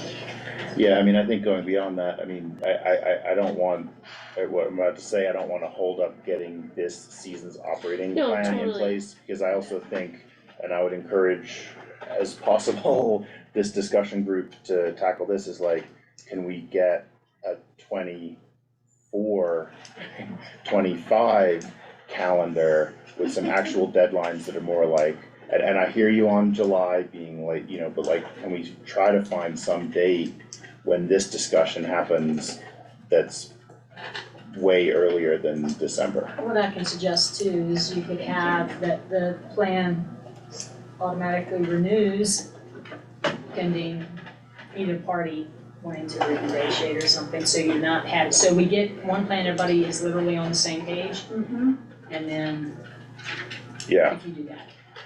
I think some deadlines would be really good, Okay. where like that notification of it not renewing has to occur by, September 24th. or May. Well, yeah, that's what I was gonna say, yeah, that doesn't. April, May, February, I said February, so whatever, but, yeah. Well, I mean, think we're gonna have to figure out like whose season, I mean, cause like, do you want it to be February and then you haven't seen how the whole season played out? I to just know if said, you want, you in know, my sentence on the ops plan, I said, let's get this done by February unless there's some lessons learned we need to incorporate. You know, something like that, but I'm okay with April, Okay. March, So we wanna wait but we'll for, put that in. We'll put that so we wanna wait for an ex officio member as we renegotiate additional pieces of the lease, or? Yeah, I mean, I think let's try to put it in, if it causes some issue. in the next 7 days, like, scrap it, okay, okay, Let's sounds come good. back. I'm not beholden to like, Yeah, that has to be yeah. done, I just see an opportunity for that. Yes, Alright, I'm good. okay, does anyone want to amend the motion to add the, ex officio member, addition of the VOCC? And I guess just for clarification, a BOCC member or a staff member to be County a representative. county representative, that would be my suggestion. Yeah. I will amend the motion, to add that we instruct legal to draft in the Fourth Amendment to the lease, the addition of a county ex officio member to the Mount Massive Golf Course Board. I'll second that amendment. Okay, any further discussion on the amendment? None for me, thank you. Hearing none, all those in favor? Aye. Aye. And now back to the original motion to approve the Fourth Amendment pending final legal review, and expecting, response and, receipt of a best version of our operations plan, by December 12th of next week. Is there any further discussion before I ask for roll call? Alright, None. hearing none, all those in favor? Aye. Aye. Alright. Thank you very much. Appreciate it. Alrighty, we'll move on So we'll get there. to our, let's pull back up our agenda. You were ready for it? Alright, item 5 on our agenda, we have a discussion. Shoot, just like a couple minute break. Sure, we'll take a couple minutes while everybody shuffles out. This room is so full.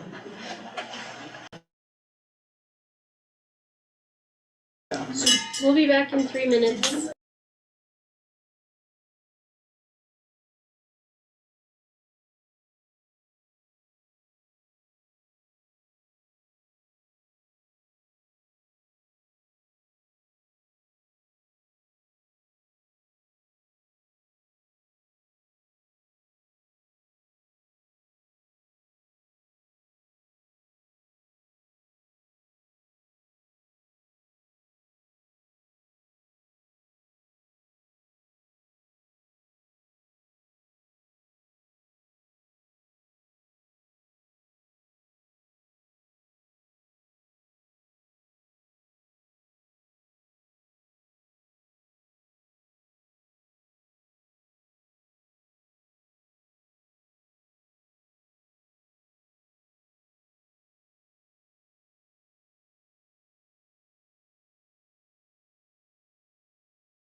Alright, we're back in session. It's 12:47 after a few minute break. And we will get to our item 5, which is the discussion and consideration of a public professional service agreement with Strategy Architects for a Lake County Recreation Management Plan. And this item will be led by our tourism director, Adam Ducharme. Alright, so just to refresh everyone's memory, this is based on RPI, which is a regional, acronym having to do with regional planning. We are in a regional group with Chaffey County and Gunnison County. And this is based on that resolution from the governor's office in 2020, where there was this effort to want to try and have the state broken up into regions that represent interests that reflect the needs of outdoor recreation as one major example. And this RPI work is what has resulted in the wildfire management plan work, as well as the wildlife tool that was created. And so the next step in this process is that the state would like to see more cohesion between the 3 counties that are in our RPI group, which is Lake County, Gunnison County, and Chaffey County. So the next substantive step that needs to happen in order for that to take place is that we need to create an outdoor recreation management council that represents various stakeholders. Envision Chaffey did receive grant funding up to $20,000 for Lake County to, as we discussed in this last conversation together, for us to come up and lead our own facilitated effort to create that council.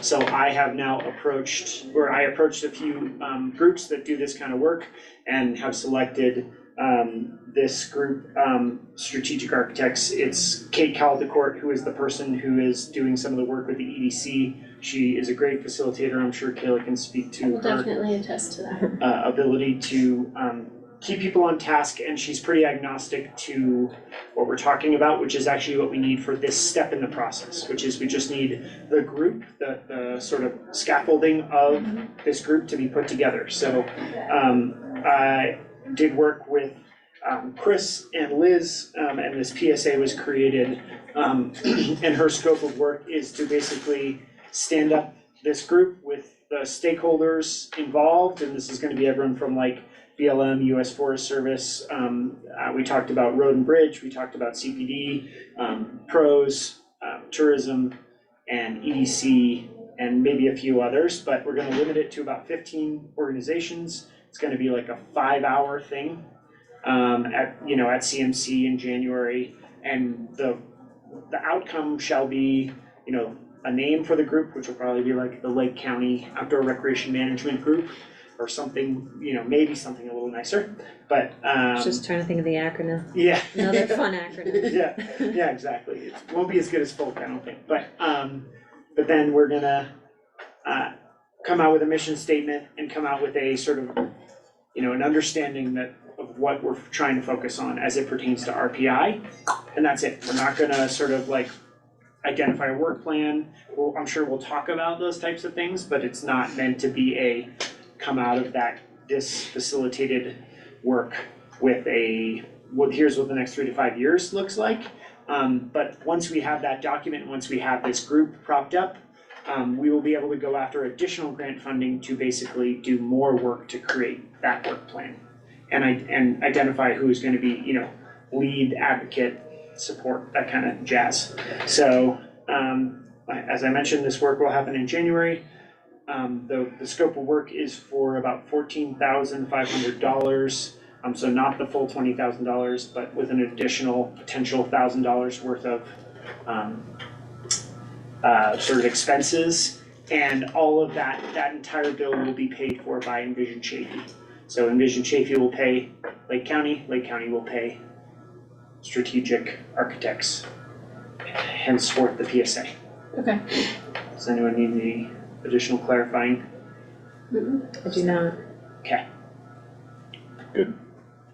Just need y'all to vote on Alright, that. I'll Is it Strategy architects or strategic architects? I think Just it's so strategic architects. we- Okay, just so we say it right. Yeah, I'm pretty sure it's strategic architects.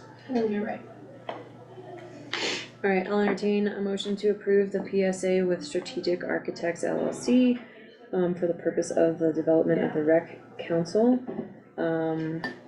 Outdoor Recreation Management Council. Sorry, of the Outdoor Recreation Management And the Council. reason why I just don't want it to get confused at all with the pros. Yeah, Okay. Rec Yeah, Council, yeah. that's why I'm just being silly. which continues our work requested and by the state, requested by the state, charged to our rec regions by the state. So moved? Second, Any further discussion? No, thank you. none for me. Hearing none, all those in favor? Aye. Aye. Aye. Thank you, Adam. Thank you.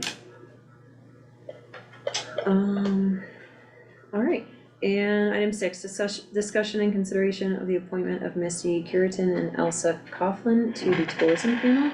Yeah. Go ahead, Adam. Yeah, so we had 4 folks apply to the tourism panel this year, and excellent conversations with everyone. Misty and Elsa were chosen to join the tourism panel based on their strengths in the community. Misty is the purveyor of Tenderfoot Farms, Twin Lakes, and Tenderfoot Farms of Balltown, and just actually doing, in my opinion, a really awesome job of sort of motivating, coalescing, and sort of like bringing together the community in Twin Lakes when it comes to their potential as a year-round destination, right? They just put on Twinter and whatever they're called, Twinterland or something like that. I forget. They like got a copyright for because it's Twin Lakes for Twinter in Wonderland. That was it. So they just put on a shopping event down there, and they did some work on Shops on Saturday, and just a really strong advocate for the south of the county, which is great to have that on addition to the tourism panel with Colleen rolling off. And then Colleen Schweikert is rolling off, and then Sarah Edwards is also rolling off, given her work that she's doing with the Tabor still, and also with the county. Really excited that she's still sort of like active in this conversation because she's been such an asset for us with the tourism panel. But in her place, so to speak, Elsa Coughlin also applied, and she works part-time at the Mining Museum doing some development work there, and then she also works for the Michael J. Fox Foundation doing development work. And she has a really strong background in grant writing and development, which I desperately need. I just was off by 3 points in getting a huge grant that would have helped me to rebrand, just work on our branding and our website for Visit Leadville Twin Lakes. And I missed it, and I guarantee you that if I had somebody's eyes like hers to help me on something like that, it would have made the difference, because it was just, I am not a grant writer. So, Excellent. those are our two new panel members. Excited And that we you are- have that talent in your interest, all right, if there are no questions for Adam on item 6 for the appointment, I'll entertain a motion to appoint Misty Curitan and, am I saying that right? Yep. And Elsa Coughlin to the tourism panel as our new members. So moved? Second, Any further discussion? None for me, thank you. none for me. Hearing none, all those in favor? Aye. Aye. Aye. Excellent, Thank thanks so you all. much. Thank you. Alright, on to item 7, discussion and consideration of a professional service agreement with Shelby K Marketing to create a digital resource guide for human services. And we have Janine McGee here for this item as well as the next few. So thanks for joining us online, Janine. Yeah, happy to. So this is an exciting project. We have been putting together a community resource guide, headed up by John Nelson, our adult wraparound coordinator and community caseworker. And Shelby is a person who Gloria Perez met as part of her Betcher Fellowship. And so she is also in the fellowship and is created an online marketing company and is going to create the electronic version of the resource guide and maintain it and update it as we provide information. So we are very excited about being able to have this community resource guide and get it in a form that will be really helpful for users. We will have hard copies made available, but the electronic version is going to be also really useful. So that's for this particular project. Okay. Okay. Sorry. It's okay.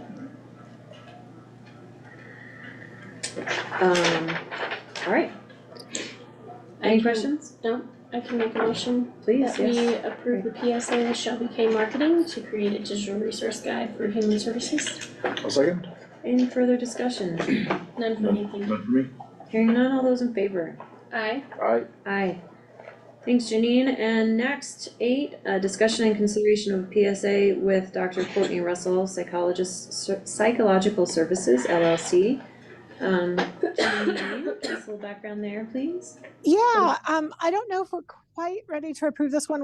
I think we're still working on the statement of work. I would suggest if we can approve pending filing, we just ask for some more information to include in the Exhibit A. And so once we get that, it'll be ready to go. Okay. So that's all. I don't want to hold it up for that. Okay. Great, Right. thank you, Chris. This is a really cool opportunity to contract with Dr. Russell to provide services for both child welfare and adult protection cases who need behavioral health services. And this is in addition to the services that we get from Solvista, but this can be directly utilized. So she's bringing her practice to Lake County, and it hopefully will provide a streamlining to access. She can also do pretty thorough assessments in a range of areas. So the closest person I think we would have to do some of these assessments would be the Front Range currently. So we're excited to have this contract. We'll also be contracting with her to take any referral in the community from folks who need behavioral health services and need supports financially. So there'll be some funding available for that, and that's done on a strictly confidential basis, separate from the child welfare and adult protection work. Okay. Excellent. That is very exciting. Yeah. All right.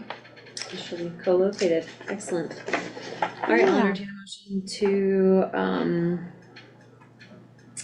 approve the sublease pending final legal review with Dr. Courtney Russell. This is the one that, I'm sorry to interrupt you, this is the Yep. PSA. Oh, I'm sorry. There's two. All right, I apologize. To approve the professional service agreement with Dr. Courtney Russell Psychological Services LLC pending final legal review. So moved? Second. Any further discussion? None for me, thank you. None for me. Hearing none, all those in favor? Aye. Aye. Aye. And item 9 then is the discussion and consideration of the sublease to co-locate with Human Services in our new location with Dr. Courtney Russell Psychological Services. And this, I believe, does this also pending legal review, or is this final? I thought this one was final. Okay. I think it is final. Yep, it is final. She signed and had it notarized and has paid the first month. So, yep. Perfect. I'll entertain a motion to approve the sublease to Dr. Courtney Russell Psychological Services LLC at 735 Highway 24. So moved? Second. Any further discussion? None for me. Hearing none, all those in favor? Aye. Aye. Aye.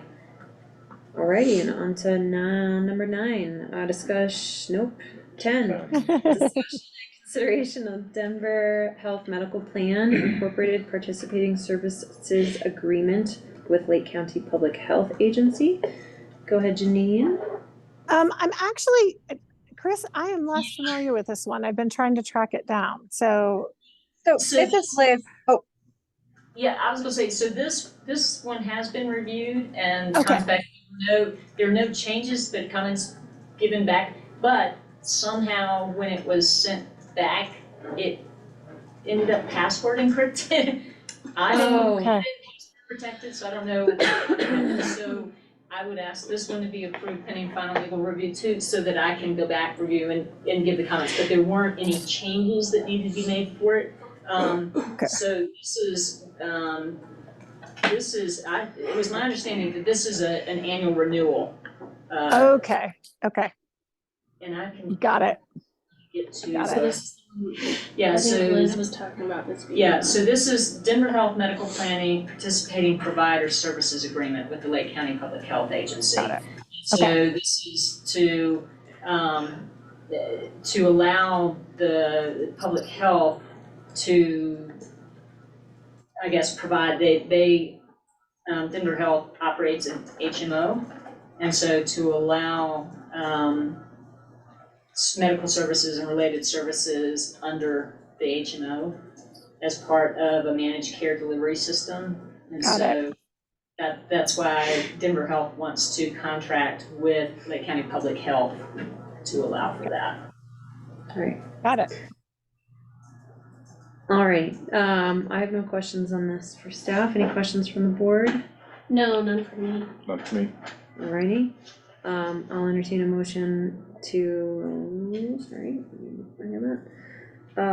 approve the agreement with Denver Health Medical Plan Incorporated, for participating services. So moved. Second? Any further discussion? Not for No. me. Actually, we need to add pending legal review. That's, yeah, it's just for questions with staff is all, just draw things to their attention, their responsibilities under the agreement. So Okay. it's not that anything's gonna change, but Right. it's just to make sure that they understand before we Yeah, sign especially off with on the it. transition Yeah. and Okay. new, okay.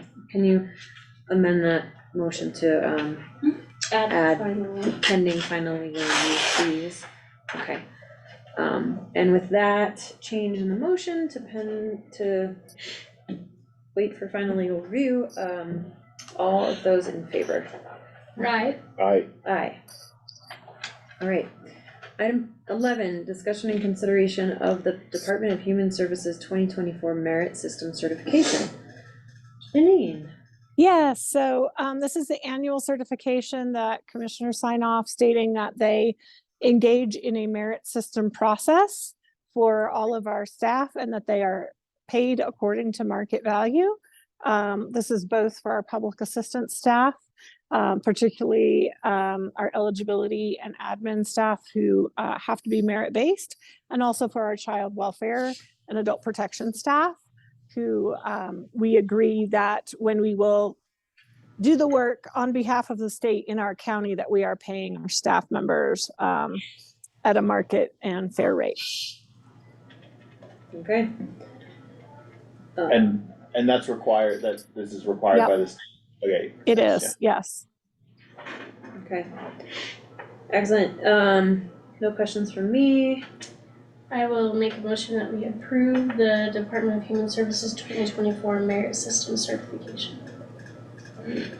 Second? Any further discussion? Not for me. None for me, thank you. Hearing none, all of those in favor? Aye. Aye. Aye. All right, item 12. Discussion and consideration of an amendment to the ERO PSA professional service agreement executed on or about September 21st, 2023 to engage with subcontractor Western Slope Paleontological Services Limited. Tim? Sure.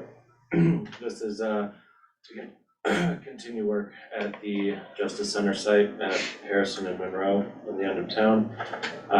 This is part of required work that we have to do from the State Historical Society. So we already have the ERO PSA and we're just subcontracting with Western Slope Paleontological Services Limited. Okay. No questions from me. Commissioner Fiedler, anything to add?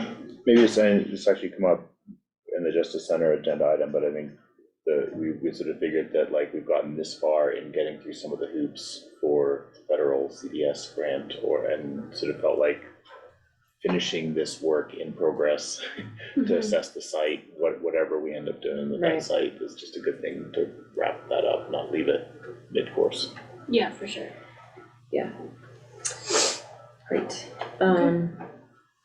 All right, so I'll entertain a motion to approve the amendment to the ERO PSA with the subcontractor Western Slope Paleontological Services. So moved? Second? Any further discussion? No, thank you. Me? Hearing none, all those in favor? Aye. Aye. Aye. And item 13, discussion and consideration of Leadville Lake County Regional Housing Authority and Lake County School District Intergovernmental Agreement, or IGA. And we've got Chris Floyd is going to lead this conversation. We've got Jackie Millihan, our housing director, present as well.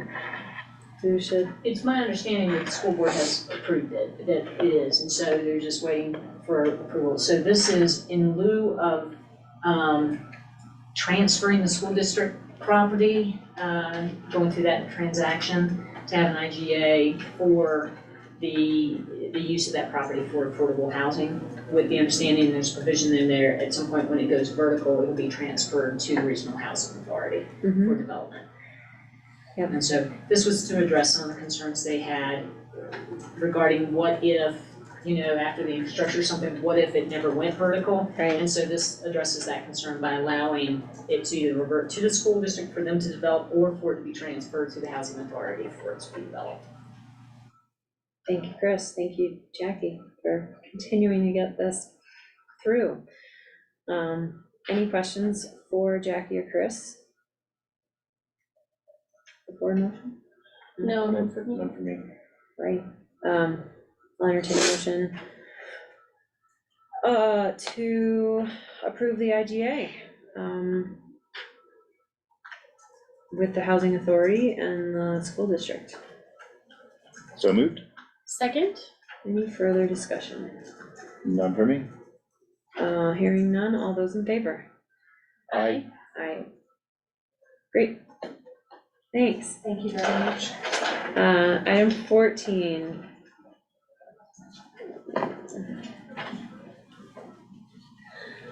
Sorry. Item 14, discussion and consideration of resolution 2023-19, adopting investment policies. And Tim Bergman will lead this conversation. We did, we have this, was it at a regular meeting or a work session at one point before as well? Both. So. Do you want me to go get the treasurer? Does he have any comments? Last time he didn't have any comments for us. I haven't heard any from him. Okay, all right. Anything, would you give us a recap on this again, Tim, please, for public knowledge?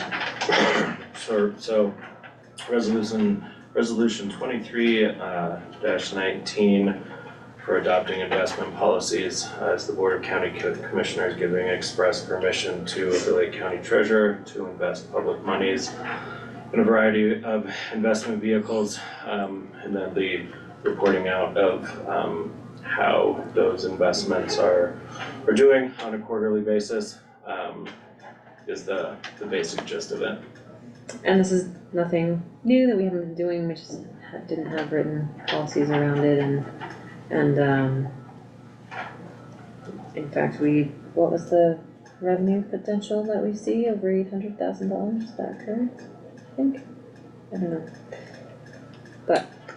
Yeah, I'm not sure what it is for the current year. Okay. Any questions for Tim or Jessra? No, thank you. None for me. Alrighty, I'll entertain a motion to pass, well, maybe we should read the resolution, sorry.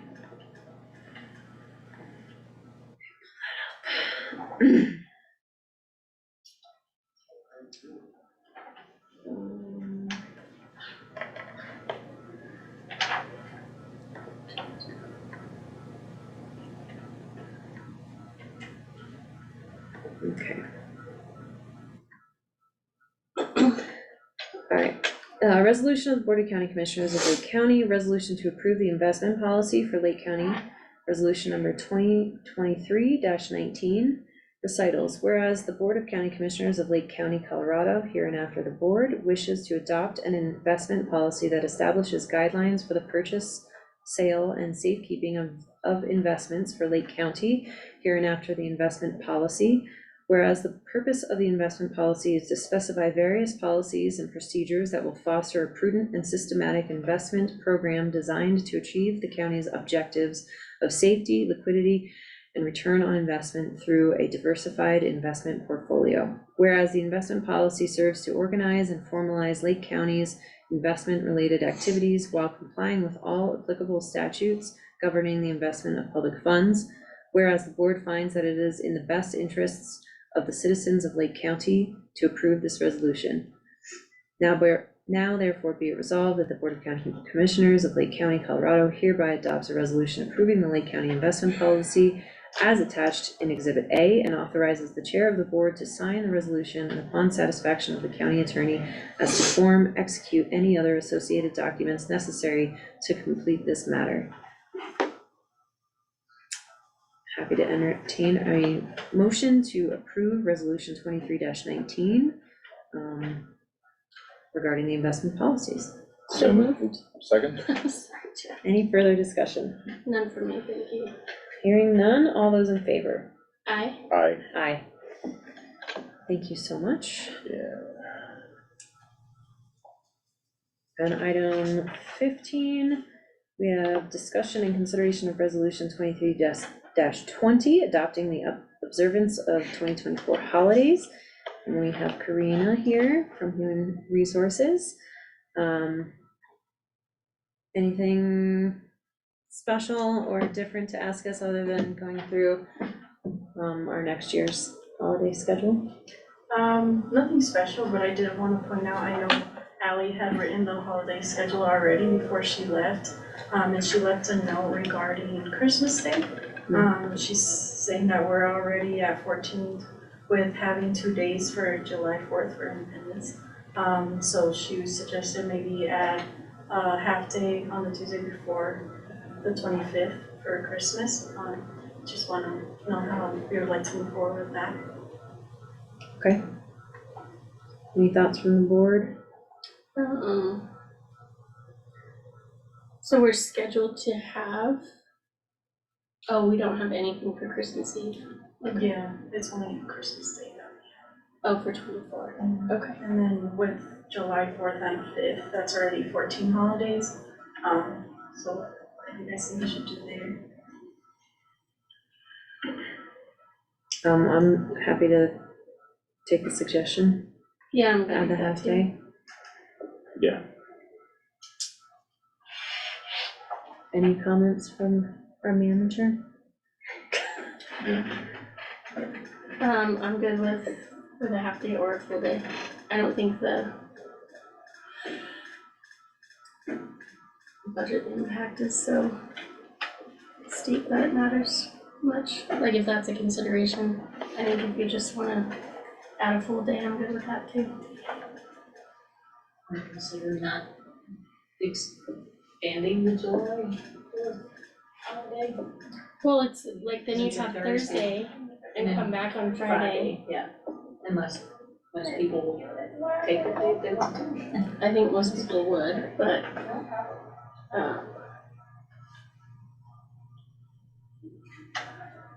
Because I was just thinking in terms of folks with the holidays in December, probably wanting more time than the July 4th holiday.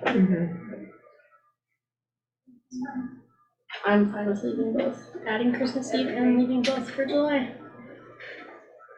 I'm okay with that, Yeah, I mean, the full day.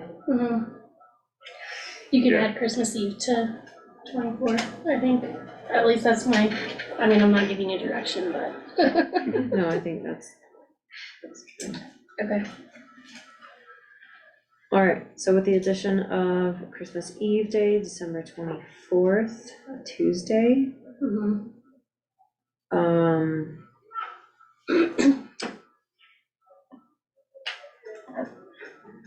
entertain a motion of the approval of resolution 2023-20 with the addition of December 24th.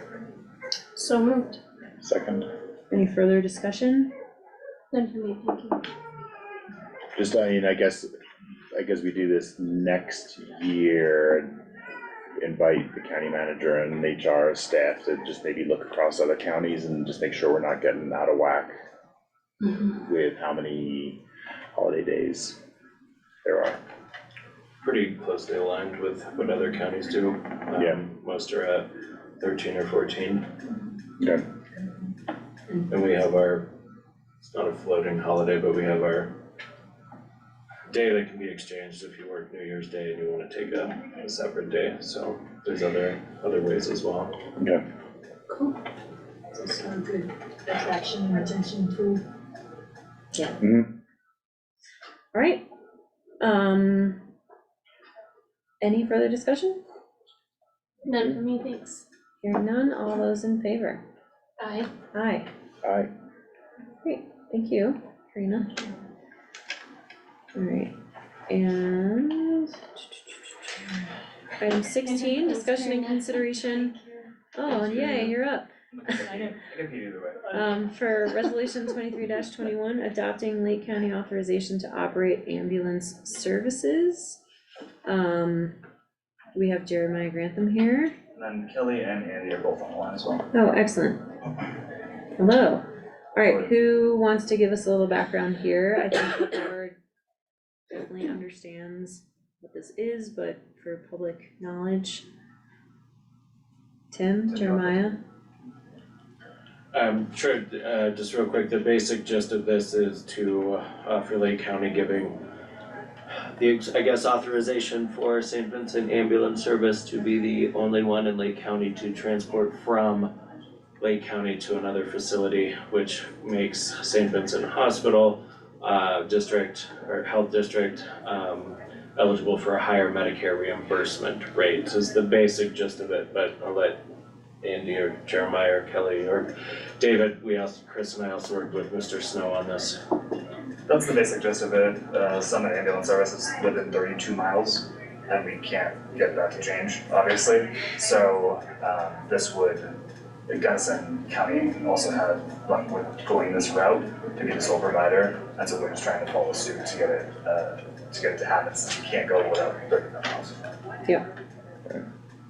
Great, so it's all reimbursement opportunity and revenues, and this doesn't, Tim, I appreciate your comments earlier to update us on not affecting like flight services or other services. It's just Yeah, this shouldn't cause any major issue with large events or air medical services at all, even if they come in ground unit, they're still considered air medical. Okay. So it shouldn't cause any issue that I can foresee. Yeah. Some events may have to change how we do things, but I can deal with that as far as events are concerned. That's not a big deal. Okay. Great. Well, I'll read the resolution. Resolution 23-21, a resolution adopting Lake County authorization to operate ambulance services, whereas the Board of County Commissioners of Lake County, Colorado, the board pursuant to the authority granted in the Colorado Emergency Medical and Trauma Services Act, Colorado Revised Statute 25-3.5-101, as amended, and the Colorado Department of Public Health and Environment, the Department, Health Facilities and Emergency Medical Services Division, Emergency Medical Services Rules 6 CCR 1015-3, as amended, has the authority to regulate and authorize ambulance services operating within the county's jurisdiction. And whereas the health and safety of the residents within Lake County, the county, are of paramount importance, and efficient medical services are vital for preserving and protecting the county community and its visitors. Whereas the board adopted resolution 15-34, creating an ambulance service fund to financially support the St. Vincent's Hospital district provisions of ambulance services for the benefit and well-being of county residents. Whereas the district's ambulance service is the only ambulance provider operating from a base location in the county. Whereas an organized and well-regulated ambulance service plays a crucial role in responding to medical emergencies, providing timely transportation, and delivering essential medical care to those in need. And whereas the board recognizes the need to establish operational rules and guidelines to ensure the effective and reliable functioning of ambulance services within county, whereas these operational rules aim to enhance coordination among emergency responders, optimize resource allocation, and maintain the highest standards of medical care during transportation, whereas by defining these operational regulations, the board seeks to strengthen emergency response capabilities, elevate the quality of care provided to patients, and foster a culture of safety and professionalism within county. Now therefore be it resolved by the board that the following rules for the ambulance service operating within the county are hereby established. A, authorization to operate. An ambulance service shall not operate from a base location in the county unless the ambulance service has obtained authorization to operate from the county. A, the licensure of ambulance services based in the county shall be based on an evaluation of the ambulance service provider's capabilities, experience, personnel, equipment, response time, and ability to comply with all relevant laws and regulations. B, as the only ambulance provider operating from the base within the county, the board hereby affirms the district licensure and authorization to operate in the county, including the authority to pick up patients from any location in the county and deliver patients to medically appropriate locations within and without the boundaries of the county. B, operations without authorization. Ambulance providers based outside the county may deliver patients to locations within the county when medically appropriate and may assist in mass casualty and similar emergent situations when requested by the county, emergency authorities, or licensed ambulance operators based in the county. C, general regulations. Subsection A. All ambulances shall deliver patients to the most appropriate licensed medical facility as determined by the medical director on their designee or their designee, dependent on the patient's medical needs and in accordance with Colorado Department of Public Health and Environment rules and regulations. When medically appropriate, the patient's reference should be considered. B, no ambulance service shall operate from a location other than those on file with the county, nor shall such ambulance service abandon said location without prior notification to the county. C, each ambulance service shall provide to the county upon request copies of its written policy and procedure manual, operational or medical protocols, or other documentation the county may deem necessary. D, each ambulance service operating within the county shall have a medical director, meeting the requirements established by the Colorado Board of Medical Examiners. The medical director shall supervise the medical acts performed by all personnel on the ambulance service. The ambulance service must inform the county within 15 calendar days in writing of changes in medical oversight of the ambulance service and/or the medical director of record. E, an ambulance service operating in the county shall comply with all county and municipal zoning and other land use regulations. F, each ambulance service shall ensure that an agency profile is completed and submitted to the department as defined by the State of Colorado Emergency Medical and Trauma Services Advisory Council. And G, authorization to operate in the county shall be effective as of the date of authorization and remain in effect until further notice or until it is explicitly revoked by the board. D, transfer of license. No license issued by the board shall be sold, assigned, or otherwise transferred. E, change of ownership. Change of ownership shall require a new application and license with payment of the same license fee as required for the original application. Any sale or exchange of stock in excess of 25% of the total outstanding stock of a corporation to anyone other than an existing stockholder at the time of the original issuance of license shall be deemed a change of ownership for the purpose of these regulations. Any changes of ownership or any transfer of stock ownership of 10% or more shall be reported in writing within 30 days of such change or transfer. F, limitations on licensed ambulance services. Notwithstanding any current or future licensee's authorization to operate ambulance services within the county, the district's licensed ambulance service is the only ambulance service authorized by the board to transport patients from the district's hospital to other locations within or without the county, provided, however, that the district will have full legal authority to exercise emergency response mutual aid agreements with other surrounding emergency response agencies. And G, ambulance license required. on or after July 1st, 2024, no person or agency, private or public, shall transport a patient from or to any point within the county in an ambulance to any point within or outside the county unless the person or agency holds a valid license issued by the state of Colorado pursuant to CRSA 25-3.5-314. Now therefore be it resolved by the County Commissioners of the County of Lake, State of Colorado, that the board hereby finds, determines, and declares that this resolution is necessary for the safety, welfare, and resilience of the residents of the County of Lake, State of Colorado. Any questions? Okay. No, none for me. No, none for me. Alright. Would you like to make a motion? I move that we approve resolution 2023-21, adopting Lee County authorization to operate ambulance services. Let me do that again and read the actual title of the resolution. That, you got it. You got it. Was that good enough? Yep. Okay. That was it exactly. I'll second. Alright. Any further discussion? None for me. None for me, thank you. I would just like to add a question. This, I mean, we haven't ever really had to like highlight that this is the only service here, but does this change our like relationship with the hospital at all or the district at all? Not a thing. Okay. No, it's saying to Medicare that we are the only licensed service in the county and that nobody else is gonna respond to our hospital on a regular basis. So it shouldn't change anything as far as the relationship with the county, the city, anything at all. Alright, thank you. You're welcome. Alright, if there's no further discussion, all in favor? Aye. Aye. Aye. Thank you so much. Thank you all. It's good to work with you. So, thank you, Andy, thank you, Kelly. Thank you.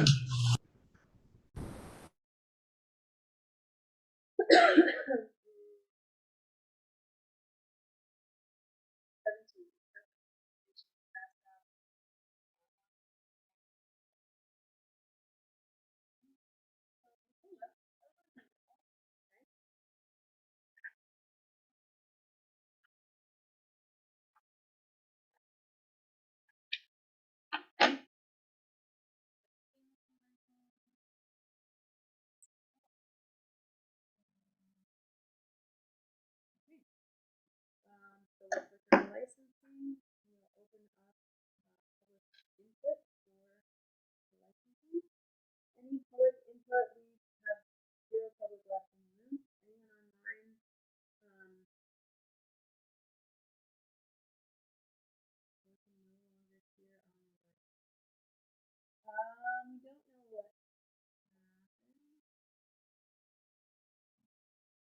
Can you hear us now, Sarah? Maybe your computer is muted, possibly? Is anyone else having difficulty hearing us? Sarah Edwards, can you hear us? Jane, Liz?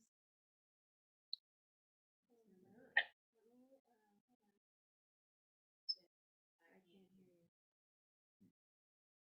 Yeah, it looks like the mic is. I don't know if you guys can hear me, but I can't hear you.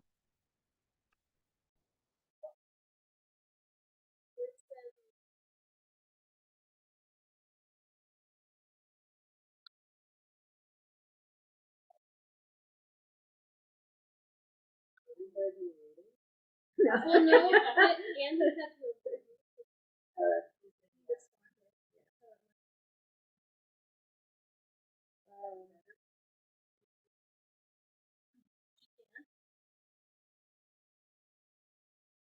Is that better? Can everybody hear us now? Sarah, can you hear us? It's a little It's muffled. Liz. It's better. Yeah.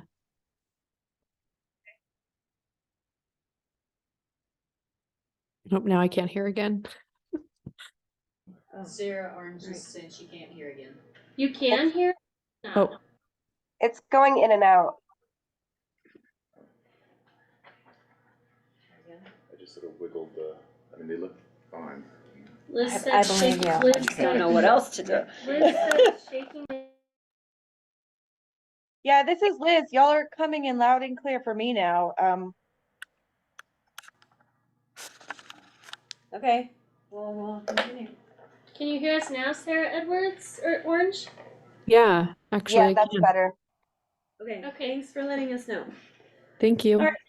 And with that, we've got, because I'm not certain where you stopped, on item 17, Fast Stop, 1161 renewal for a liquor license, and there is no public in the audience here in the room with us, but I'm opening up to public comment on the liquor license renewal. Is there anyone online who would like to make public comment on the renewal? And if I don't see anybody, I'd love just confirmation that you can still hear. And I'll be closing public input portion if I don't see any hands up for this. I see a thumbs up. Okay, thank you. Okay. All right, seeing no public comment, we'll close the public input portion. And if we have no questions for Hunter from the clerk's office, I'll entertain a motion for the approval of the renewal of the liquor license for Fast Stop 1161. So moved. Second? Assuming there's no further discussion, No. all in favor? Aye. Aye. Aye. All right, and item 18, we have discussion and consideration of Ski Cooper new board member license. I will say that this was a little bit confusing, Hunter, for us, as far as the language used, and we didn't get a great response from the clerk or the office on exactly what this meant, because we thought that we were confused about the new board member and the liquor licensing being connected. After speaking with Tracy, I saw the report for changes, and that every board, or she explained to me that every board acting as an authority, a licensing authority, or a license holder, and all its members need to be background checked and come into compliance as individuals on such board.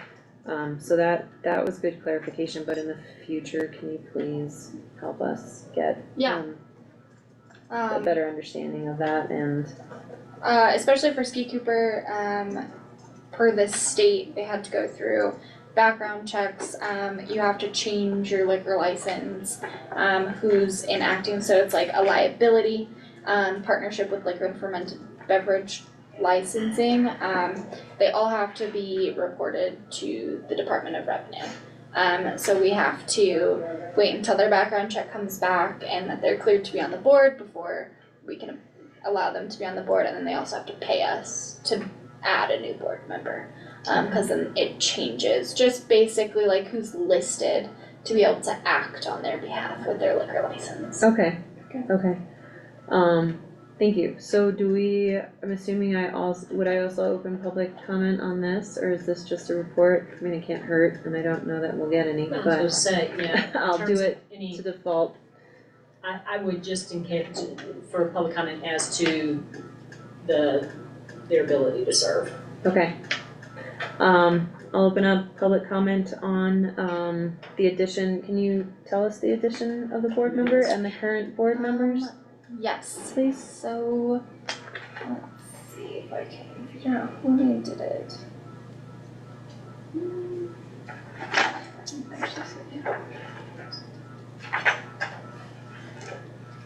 So it looks like they are adding Scott Adams. And it looks like he's a local from Florissant, Colorado. Has been working for Ski Cooper for a long time. So they just appointed him to join the board. And I then it assume looks he's like not currently working for. they have. I think he was old ski patrol, Mhm. head of ski patrol maybe, Okay. Yeah, right?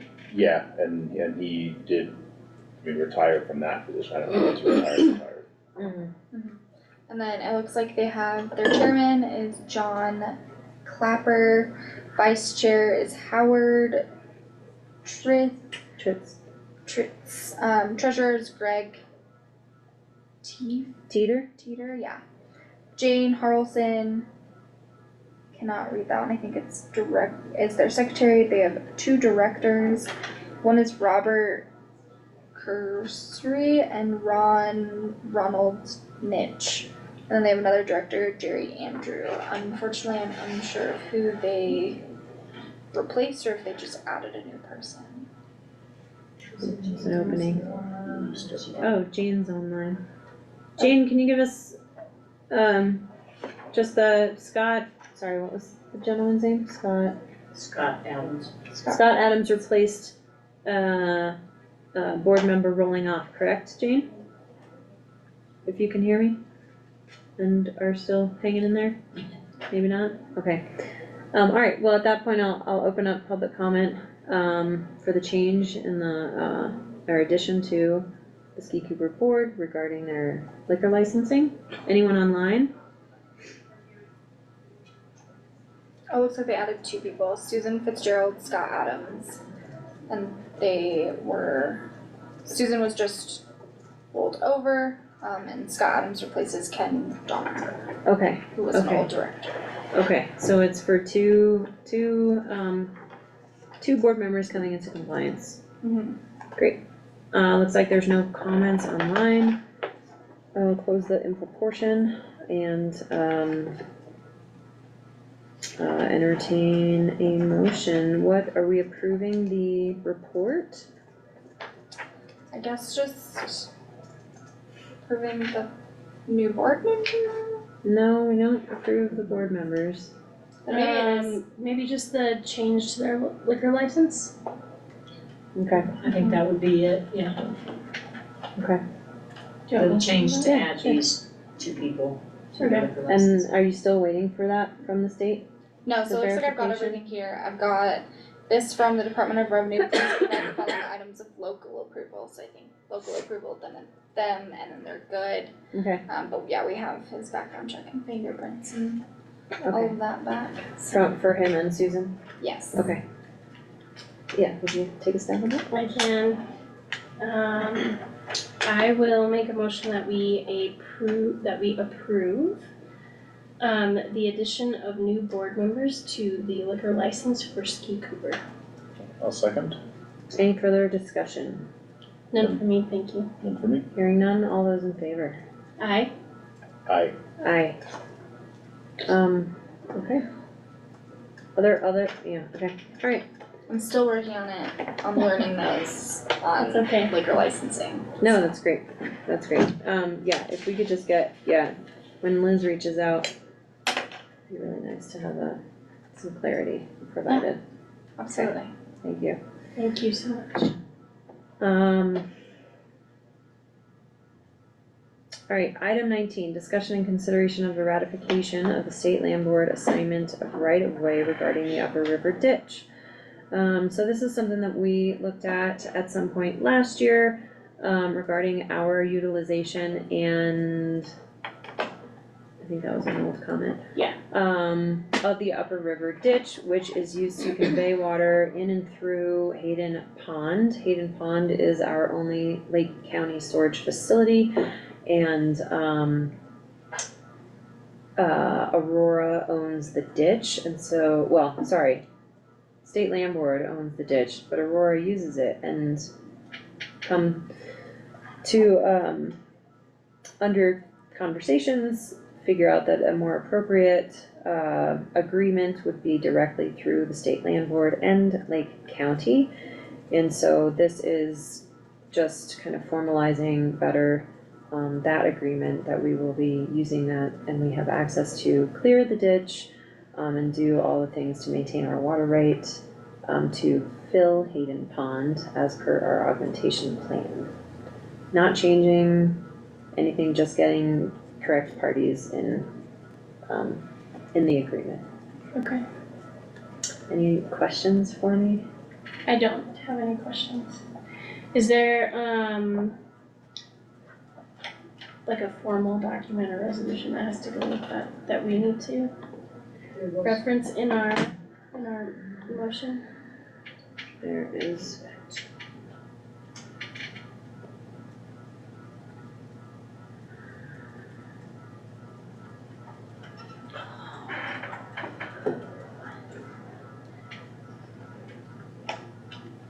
Is it, it's this, oh no, that's not it.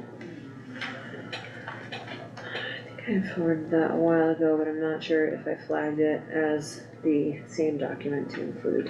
No, it's okay, I just wanna make sure that if we need to reference it in a formal action that we can. We don't.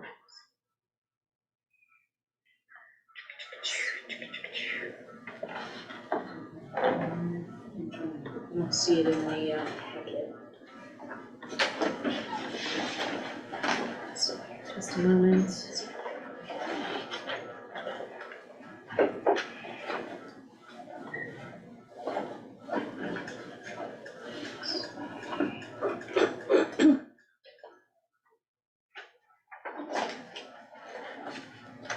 On 818, Chris.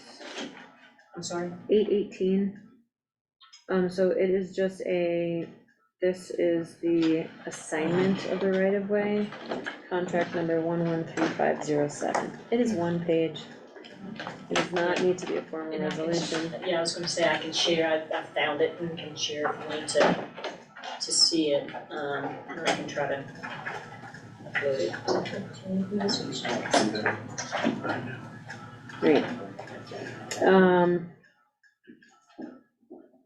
Again, this really doesn't change, it maintains our ability, and Aurora is in agreement to share that, but given that the ditch is on state board land and Aurora owns the ditch, that right-of-way contract should be between. And forward this email where you shared it with folks to the VOCC room, is that? If you guys would like to see it, I mean, there's that one way, and then the right-of-way contract here. Oh, no, that's totally fine, I just wanted to make Super sure that dry. there's not like. There's not a resolution that we need to do. Okay, But, just ratifying, actually, because we had worked with Chris Geiger on this previously. okay, And came to a resolution with the state land board, for that. The other thing, I guess I should say, it's a $500, like processing fee. okay, That, we forwarded to everybody as well, and Cool. I don't think that's a surprise to you guys. no, Okay. So I'll entertain a motion to, ratify the approval of the right-of-way contract number 113507, between the state land board and Lake County. so moved? Second, do Any further discussion? you wanna say that number out loud again, so we get that? 113507. And again, that's regarding the Upper River Ditch. Cool. If there's no further discussion, all those in favor? Aye. Aye. Aye. Okay, thank you so much. No breaks for you, don't even ask for it. No, I'm. No, I'm just kidding. You're looking like you're I like, sniff the light at oh the end of boy. the tunnel here. all right. Just gonna put our heads down, get this done. I You're did, next, so that's yeah. why I guess you were. Yeah. Next item 20, we have the statement. I don't know who has the power of the mouse. I did, well, I don't, did, I, on Lori? the, yeah, BOCC room, there should be an email. And I think, yeah, It's working. yeah. And I think one of those is, yeah, do that one, it's a live link in case you wanna add stuff. This one that I'm on? Yeah. Okay.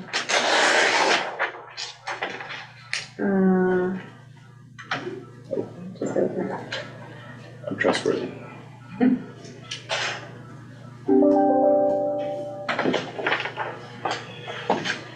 Yes, I think this, sorry for not getting this done sooner. But I think this was just a first attempt to capture next steps. I think a lot of these we've already discussed in sort of work sessions, but I think it's good to get it in one place, and I think maybe for this session to see if we are missing anything, or if there are questions, or if staff need more guidance on like who's leading any of these bullets. So I think I broke it up into sort of wrapping up the current design, any external discussions or advocacy we're doing as a result of the decision to hold off on greenlighting Justice Center, and then sort of any like internal county questions. So I don't know if you want, I can maybe just go through and see if there's anything, or just sort of explain stuff, but feel free to just chime in. So I think the first bullet under current design is just, you know, we basically had gotten to 99.9% CD, so it's just sort of wrapping up a few loose ends. I think the most major one is that issue of the Monroe Street alignment and getting that legal status. Yeah. And again, I think it's in the category of like, we just want to resolve that no matter what we end up doing. And so if that is that I've asked Bryce to create a map outline, because there are actually two encroachments that we have to address, one with the sanitation and one with the adjacent property owner that owns the larger parcel. So I asked him to create a map outlining that so that I can get the assessor to tell me what the assessed value of that encroachment might be, so that I can go to them and ask for them to convey that to us in exchange for its assessed value as a starting point. Okay.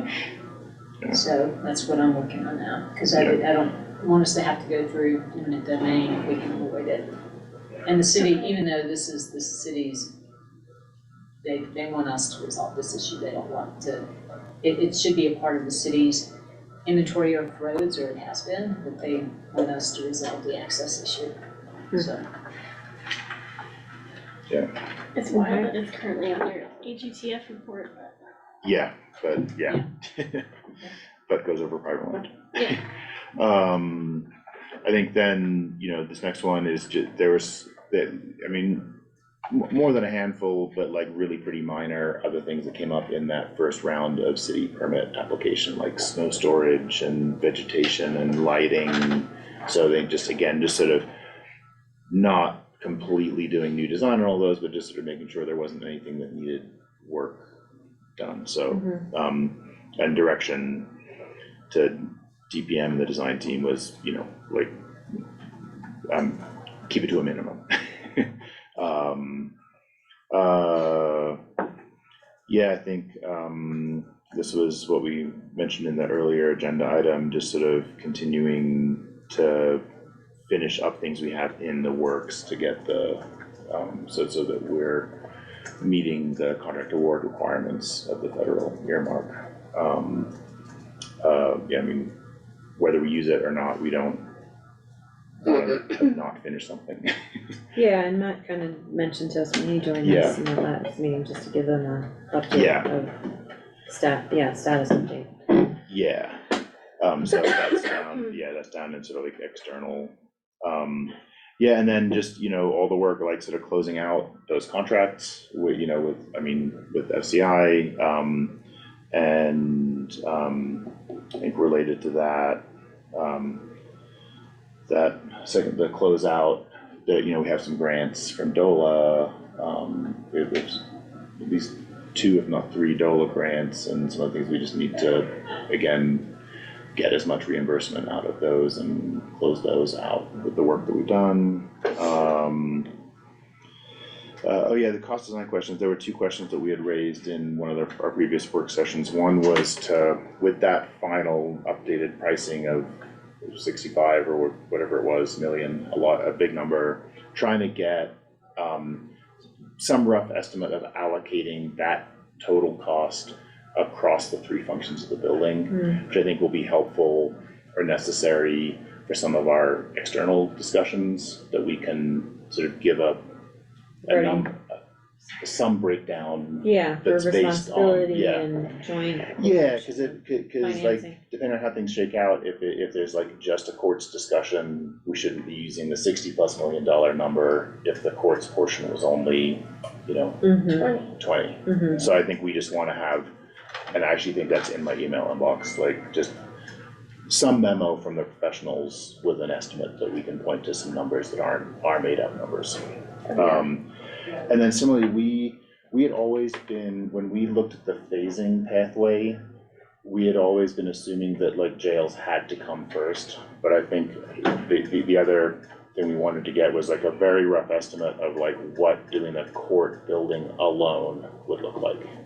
So just, you know, again, some very rough cost estimate of that alone, because that wasn't in the SGS work.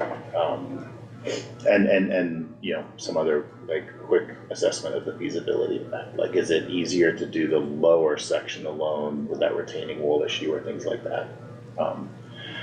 Or yeah, you know, yeah. So again, not design work, but just sort of the one pager or so. So those are in the works. One of those two is in my inbox. I can't remember which one, but we'll have those numbers for discussions. So yeah, and then just let let USDA know where we are on that. Then should I take a break? Is this too much detail, or is this helpful to like go through it? No, this is good, this is Okay. good. Any questions on that current design chunk of bullets? No, I don't think so. Is the CDS limited though to like, if we don't move forward with construction, are we responsible for any repayment? Or is it, you can use it for design, and if you use this to like. No, because we haven't even gotten to the point of being able to expense draw against down on it, it? yeah. Okay. So there won't be any clawback issues. Okay. I think the question is how, these things always sit in a bit of a weird limbo because they're directed directly by Congress, but they're sort of shoved into USDA programs. Yeah. So we're already, I don't wanna say, I mean, we're not bending the rules, but like we're already playing by a different set of rules than their like normal program deadlines and stuff. So I think there's a bit of a gray area of when time runs out for us. Okay. And we just sort of need to try to have that discussion, being careful not to ask questions you don't wanna hear a very clear answer to. And then let our federal reps know like where things stand so they can advocate for us. Okay. So yeah, so you know, external discussions, if you wanna scroll down just a little bit and get that next chunk up. So Tim and I have had some initial phone calls and email exchanges with one El Paso commissioner and their government relations staff, just so we're all on the same page, and we've sort of shared documents, like we shared our letter to underfunded boards program, and just sort of talked through. And that's all been sort of CCing the CCI staff, because remember that's a tier 2 priority, so you know, we're definitely on the radar screen and in the mix of that discussion with CCI. We had some very initial discussions with judicial branch and underfunded courts folks, and we sort of need to circle back and just keep thinking about when to try to get them involved in discussions, but I think we probably need to wait a little bit and see where like the CCI discussions and discussions with the counties go. But I think the goal there is to try to get them engaged, because this is, I mean, this affects them. Other counties or CCI? I don't, on the courts side, I don't have any other counties. Okay. So there hasn't been a CCI convened meeting or discussion or, you know, work group set up yet. Okay. But Eric Bergman And Katie? and Katie are staffing that. Okay. And again, I think, you know, sorry, I just put in brackets there, like I think for all these, it's sort of, like I think our two general directions are we would like a much bigger state contribution to the funding of these projects, and or some clearer statutory authority for some regional cost sharing, or ability to have regional multi-county solutions. Yeah.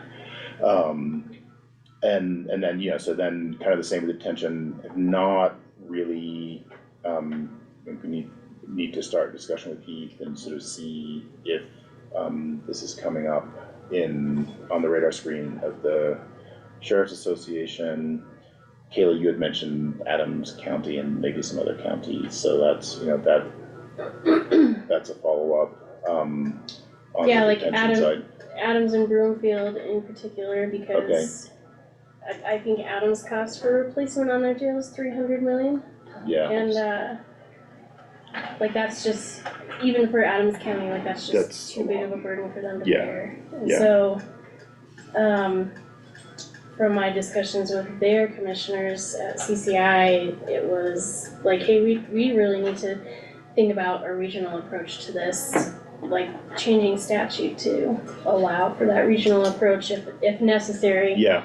From counties being responsible for opening and operating jails to like participation in a regional approach to opening and operating jails. Yeah. As the criminal justice system progresses through reforms. So just looking at that approach. And a lot of their, like Eagle County has a lot of like free space in their detention center. Yeah, so I think, so Eagle for sure. And I want to say one reason I like clearly put courts in detention separately, and that's one initial feedback from El Paso is, I mean, their issue is their courthouse, not detention. So, you know, they had a little bit of nervousness about adding, you know, like doubling the size of the ask. And because they have done actually quite some pretty good thinking about like where the money could come from in the state budget and like the state's own borrowing capacity. So I think, you know, that's going to be something to navigate about whether courts and detention are like two separate discussions or whether they get blended. Yeah, and I think in talking with Adams County, I talked to them about our project being pretty, like, very holistic to tailor both approaches, and so had said like, hey, El Paso's working on this side, you're working on this side, we're working on both in combination, but still, like, the cost of that is just astronomical for us to bear over a 30-year period, so I don't know if we can be the link between the two sides. I mean, yeah. I mean, at the very least, we can be in both pathways, and it would be great if there could be integrated. And I do think something that when we first sort of hit the roadblock here, I had this discussion with some folks in the 5th Judicial District, sort of asking about, and actually some of our judges here, like, well, what are the operational, you know, current guidance and sort of the operational issues of having, you know, the long-term solution be out-of-county transport or a multi-county solution, and wasn't clear answers, but I think, you know, the courts at some point need to definitely be in the detention discussion too. Yeah, and then like we said, need to, now that the special ed session has stopped, need to reach out to our state and federal reps, so that's sort of half done, but need to.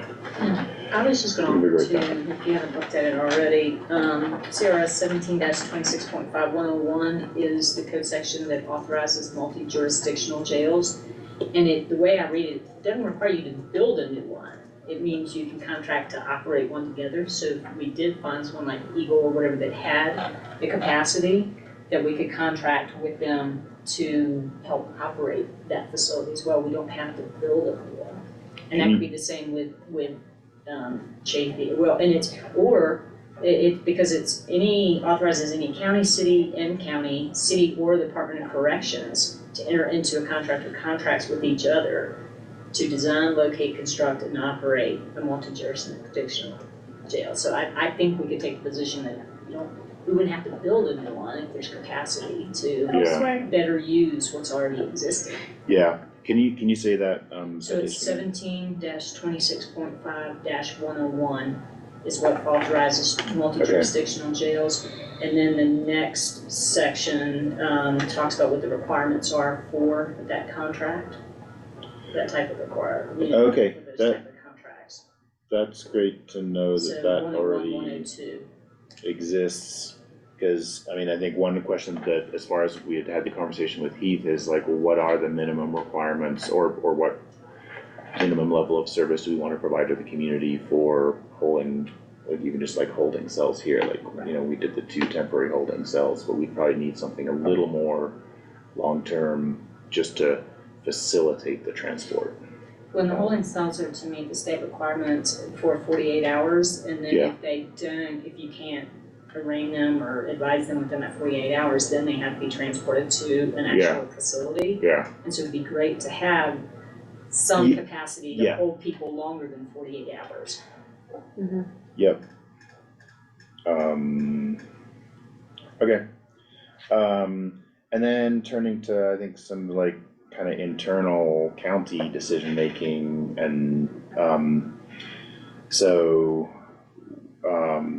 I think Angel and Gloria will still do the programming, and just need to adjust and adapt as they've already been thinking about without this building on the relatively near term horizon. Oh yeah, actual law enforcement space. So the third part of this building was gonna be county sheriff and city police, and you know, particularly as we figure out what the outcome of any city-county merger discussions are. I don't know if merger is the right word, but you know, that topic, we're gonna need to figure out space that we now don't have a plan for. You mean like IGA with the police department? Well, I mean, Or so in perpetuity, bigger, broader scopes? I mean, it could be, but to start with that IGA, right? Yeah, I mean, I think just have that discussion with Heath about if the sheriff's office essentially got bigger, how can they even handle that? Or is it okay because people are on shifts and, you know, they can make do? You know, I think specifically on law enforcement, because they were one of the functions that was gonna leave this building, we need to have, like a longer term plan for what does their armory look like? You know, is the evidence room now okay, or is that, you know, just all those questions on their space needs. And sorry, I got a little garbled there, but like, I think if the sheriff's office gets bigger by absorbing or merging with police and more staff are based out of here, then that, you know, that just makes things more cramped. Yeah.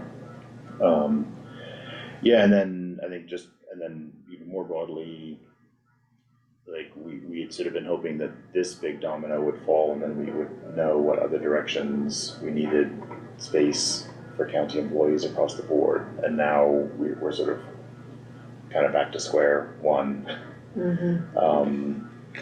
For all of our staff growth, you know, decision making on how much money to put into this building, if it is or isn't a long-term solution. So I don't need to even begin to dive into that, but just that I think we now unfortunately have a less clear path.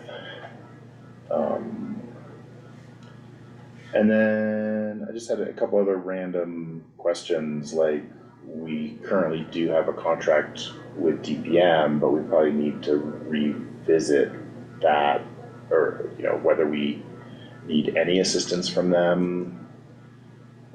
Or, I mean, like, we're closing out the design team, but like, do we still need an owner's rep for this project, and for how long, and do we need to revise the scope? Since we're clearly not building, Yeah. you know, I haven't pulled up their contract to know, to begin to answer that, but probably something we need to figure out, you know, sooner rather than later.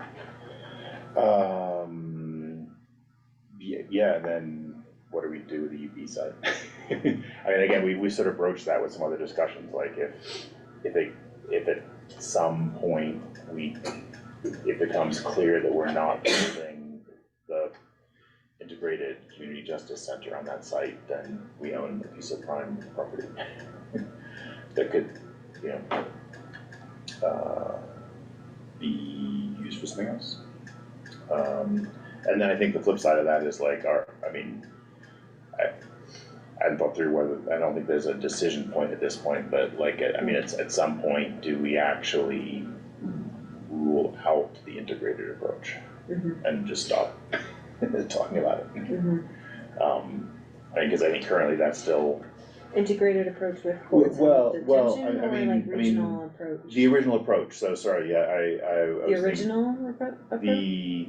The original Plan A Okay. on Monroe. Sorry, Like, I cause mean, you said integrated and then I yeah. went to like our next conversation Yeah, about the regional no, approach, so- just making sure. Sorry, the integrated Yeah.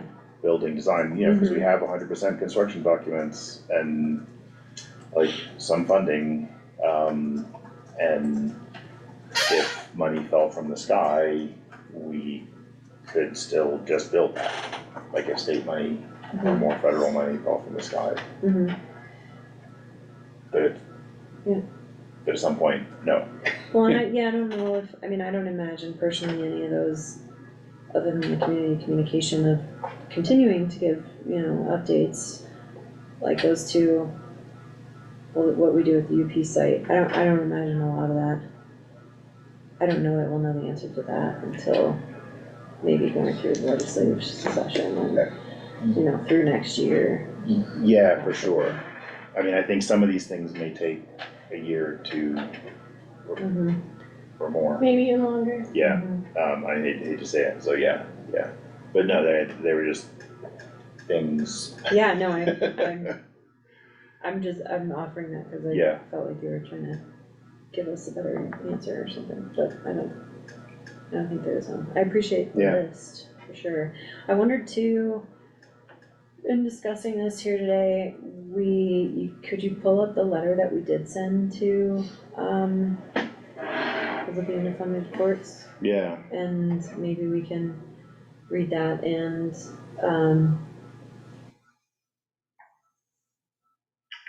just give that, I mean, I think our point here today was we had talked about this in a work session, and we're coming up on some deadlines and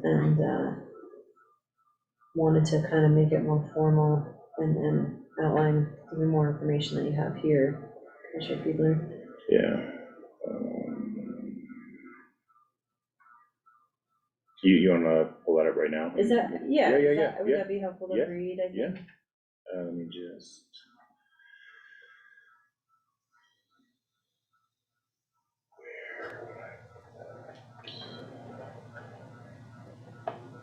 You want the letter read, or what would you like? Gee. I thought it would be helpful to read it. Yeah, I can just email it to, Right, do you want me to read it out loud, or do you want me to Sure, put it in do you the have packet? it? Yeah. Yeah, both would be great, please.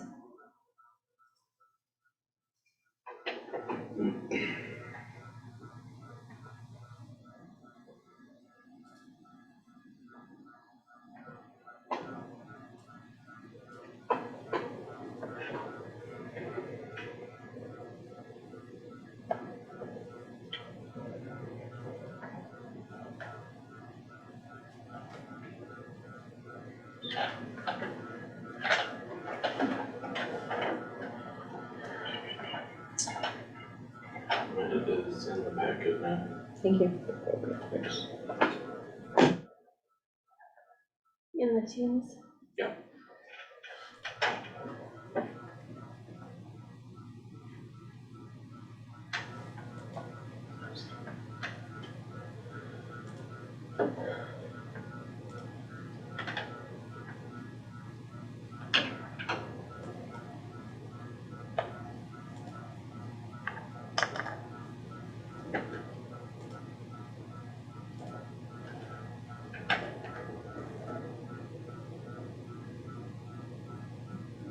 That, No, About a minute ago, there we go.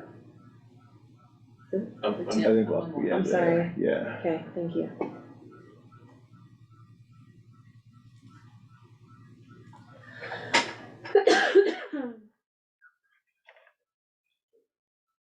How do I make that bigger? There we go. Are we sharing this? Okay. Yeah.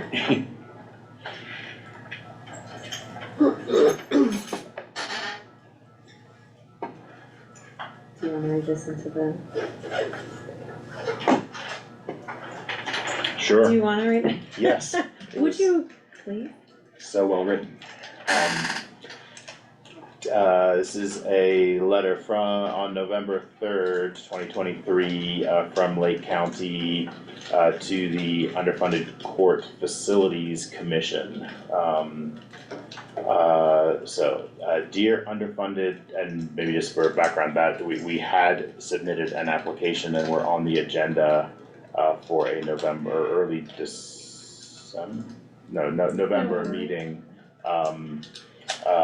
of the Underfunded Courts grant program, but they required confirmation that we were greenlighting the program to keep the application valid. Dear Underfunded Court Facilities Commission board members, the Lake County Board of County Commissioners appreciates the Underfunded Court Facilities Commission and the funds offered to help address the needs of Lake and other counties in bringing our deficient facilities up to the standards desired by the state of Colorado. We also appreciate the diligent work by judicial branch staff during the design phase of the proposed Justice Center. Unfortunately, the BOCC cannot in good faith decide to proceed with construction in 2024. There is simply not enough funding available to make a meaningful difference in building a new facility, and the amount we would have to finance is too great a burden to impose on taxpayers and future commissioners for 30 years. We have already reduced the scope, e.g. removing probation and district attorney offices, and scaled down the design to the bare minimum that meets state requirements. We are out of options.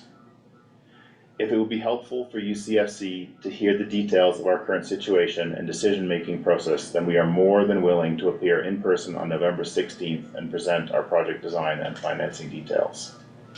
We were not invited to appear.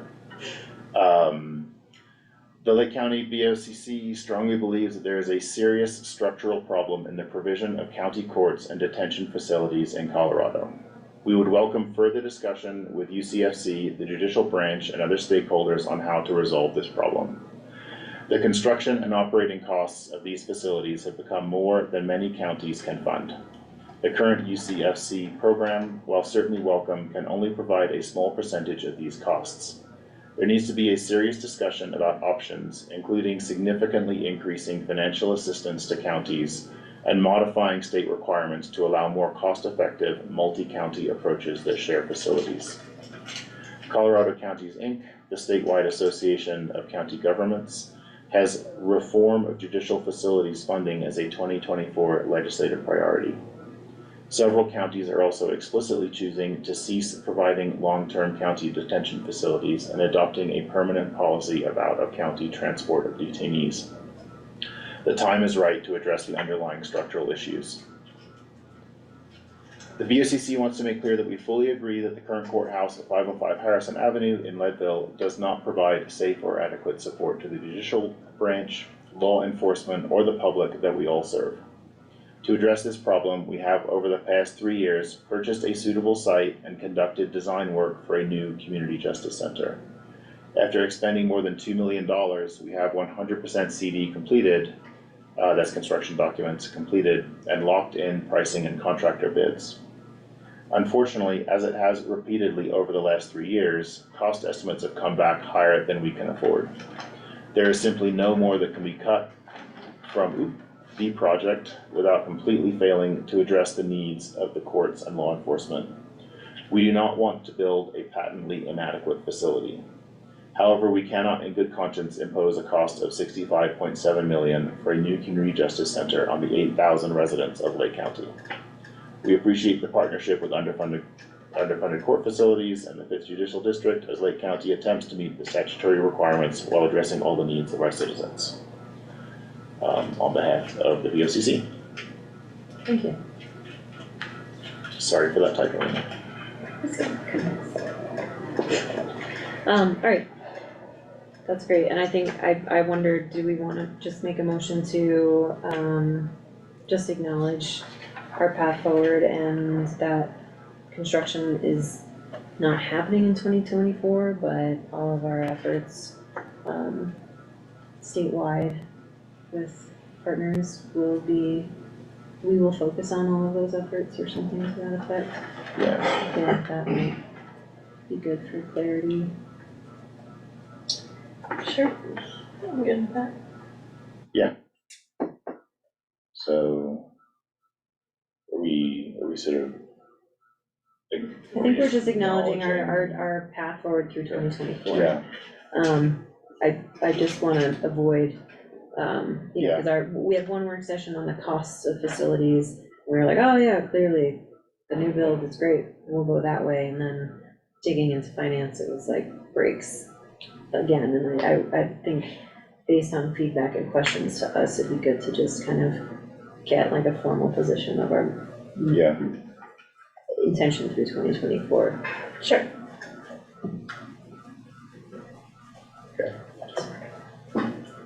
You working on that? I am. Oh, good. Okay. So I move that the Lake County BOCC decides that we will not move forward with construction of the Community Justice Center in calendar year 2024. Second. Were you finished? I think that's probably good enough. Okay. Yeah. Okay. Any further discussion? No, thank you.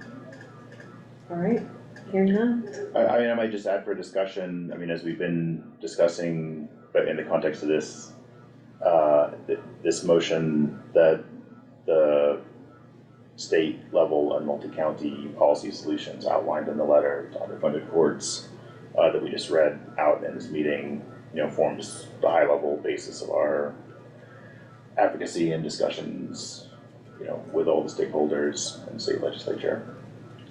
Specifically looking at increased state funding for, you know, more flexibility and ability to entertain multi-county solutions. Okay. Any other comments? No, I don't think so. I think that summed it up well. Thank you, Commissioner Fiedler. Yeah. And Tim, thank you very much. You're welcome.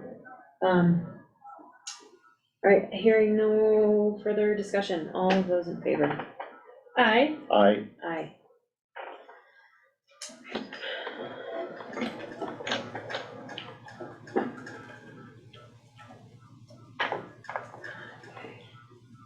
Actually, maybe just one thing doesn't affect the resolution at all, but I think going forward, maybe this can sort of be like a little bit of a standing agenda item, just so things, you know, just so we don't like rush into 2024 and drop any of these things, so we'll just keep plugging away at this. So sounds great. And maybe that kind of current courthouse question you had at the end there is something to add into our upcoming continuing budget discussions throughout January or through January. Okay, appreciate all that info. And okay, we are on to item number 21. Discussion and consideration of bid selection for the lobbyist RFP led by our county manager. Go ahead, Tim. Sure, thank you. Thank you, Ms. Orange and Ms. Hackett for sitting through our meeting. So as the board will recall, we put out a RFP for a lobbyist for state advocacy for Lake County government, outlining several policy and priority areas for the BOCC. The county attorney and I have reviewed them, and I think we're aligned on our proposal is both teams are excellent and bring a lot to the table. I think given the county's priority areas, especially the one that was just discussed, is a full-time lobbying gig for this ledge session. So the proposal would be to offer actually both firms a contract with Lake County government.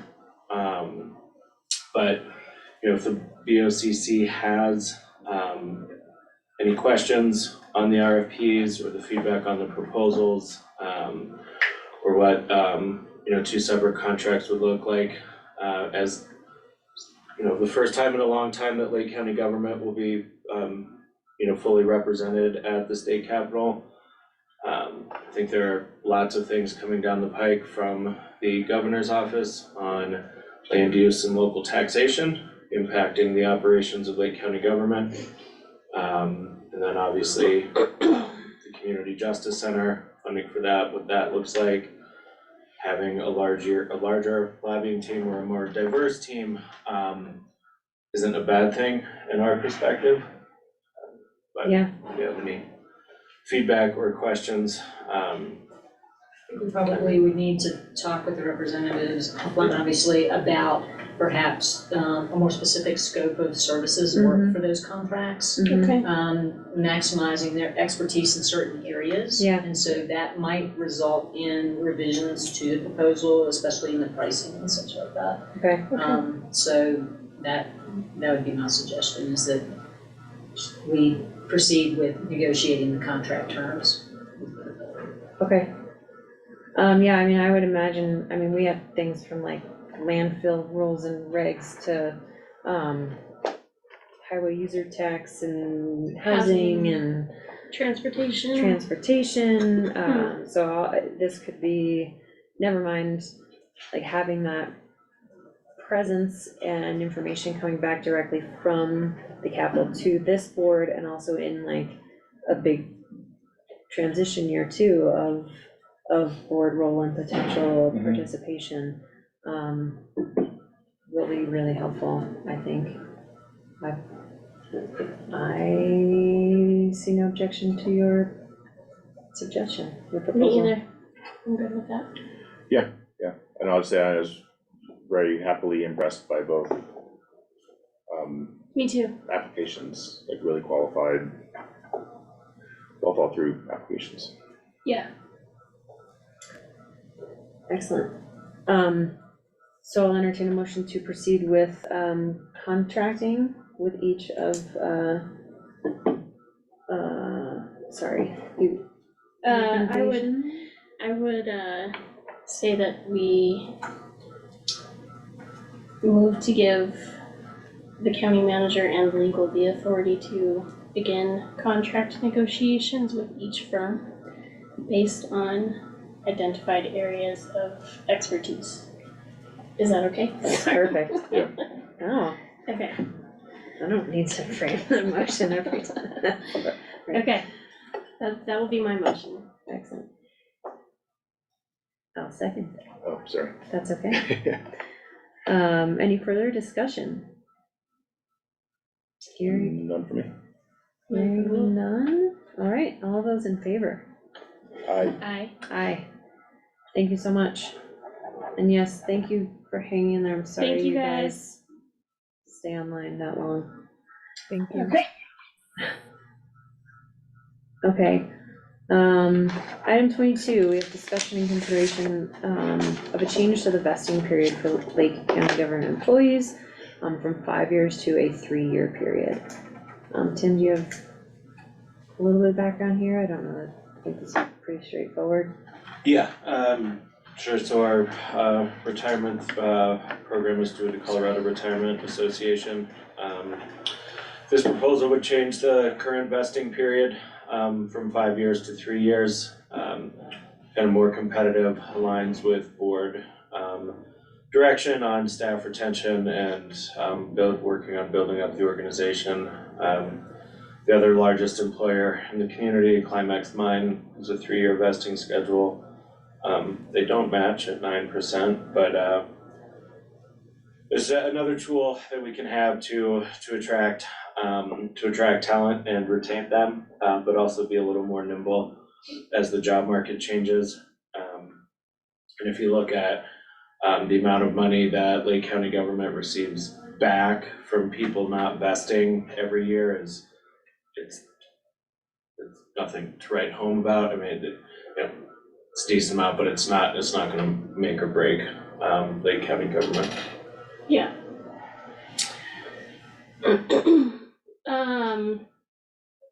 I know we're getting to the end of 2023, but in 2024, is there any advantages for us to reach out to Para regarding their retirement plans? And what it would look like if we were to go with Para or the state program that the state treasurer was talking about for medical coverage? I hear oftentimes from other public employees that, oh, they'd love to work here, but Para for them is a sticking point. And so I just am wondering if that could be a recruitment or retention tool for us too, if we considered that. Like, I don't know the cost implications of that, and I don't know if it changes from like employer to employer, so if that's something to look at in 24, if we wanted to make that change. I think now you have like that almost 12 months to investigate and plan for that. Sure. I'm happy to reach out to Para to see what that would look like. There are local governments and obviously school districts that are members of Para, which is the Public Employees Retirement Association. Yeah. We knew that. My vesting schedule at the state was 5 years, so I don't know if you have the flexibility as a Para member to change that, but just something to consider. But yeah, happy to reach out and see what the transition would look like for Lake County government. Would you have to transition the entire retirement option? You would? Yeah. Okay. You can only have one unified plan. Yeah. Under it. Yeah. Okay. Yeah, I've often heard similar things, so that would really be great to investigate. Thanks for bringing that. Yeah. I should know this, but is it currently all or nothing? Like, is it 0% until you hit 5 years and then it's 100, or is it like spaced? No, it's currently it's spaced. I can't remember how it is. So the proposal changing it to the 3 years would be 33.33 vesting every year. Okay. Right. Yeah, that was good. Could you, like, if we recruited a highly qualified staff member, like an undersheriff or something, could we make an exception for them under our plan for 100% vesting upon employment, or would they have to follow that schedule too? I think you'd have to follow the schedule. I don't think you can kind of pick certain employees or classes. Because elected officials are 100% vested right away, but that's just because their classification was different? Yeah, and I think that's by code too. that you're allowed to do that. Okay.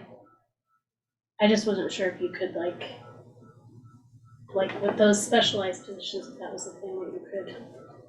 Well, like the undersheriff, for example, they're still an employee. They aren't, they're appointed by the sheriff, but they're still just an employee. Oh, okay. They don't qualify as like an elected official or anything.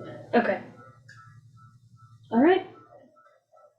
Okay. Any other questions on the vesting period? No, none for me, thank you. None for me. I'll entertain a motion to approve the. Yeah, I'll make a motion that we approve the change in the vesting period for Lake County government to a 3-year period. I'll second. Any further discussion? None for me, thank you. None for me. Hearing none, all those in favor? Aye. Aye. Aye. Great.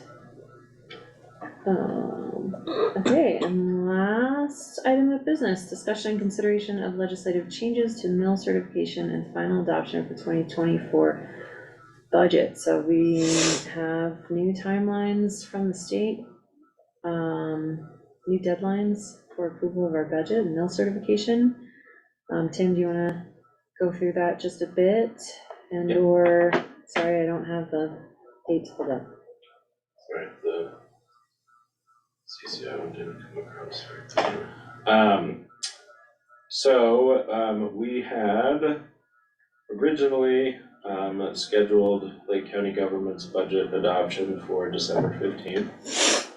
As the board is aware, the state legislature for this year only changed the statutory deadlines for bill certification, levies, and budget adoption.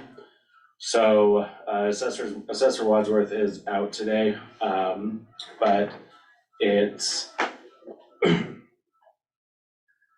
right, so there are a couple of different big changes that happened. So the residential assessment rate changed, and then the $55,000 adjustment was added. So the first $55,000 on your residential property is exempt, up from $15,000. The residential changed from 6.75% to 6.7%, so that does cause a lot of work on the assessor and his staff. And then obviously, impacts the county adopting our budget and the commissioners certifying levies, and then also the tax roll delivered to the treasurer. So they've been, while it does impact the treasurer's office, it's not like a drastic change in their standard operating procedures. It will require a lot of communication out to the community on when the commissioners would like to, adopt our budget and certify our levies. And then, when the tax roll will be delivered to the treasurer.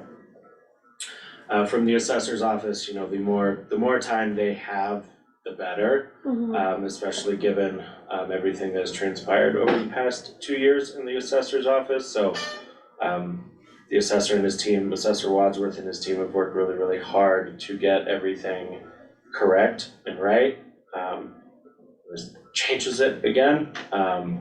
So for him to just have the time within our technology system and to get everything right, and then for us to work with the treasurer's office and then also with our communications director on, just some of those date changes, right?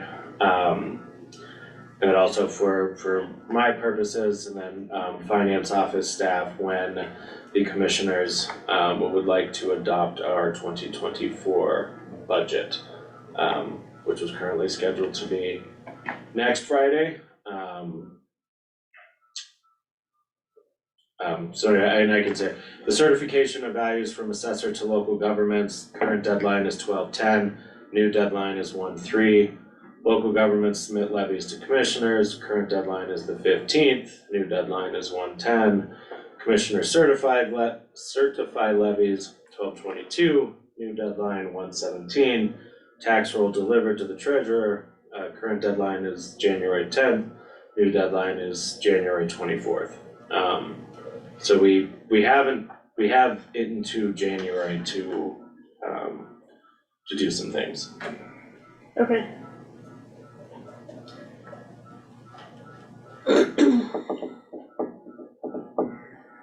So Mark's not gonna have for us a clean assessment certification. No. Because No. he has to go through and do all of these changes then. Yep. Okay. So he has to do those changes, which then of course, impact the other special districts and all that. I think the city's moved forward and has adopted their final draft budget. That's a route the county could take.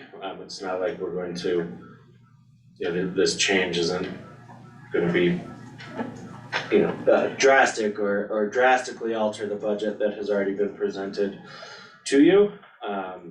But, it's just a lot of work.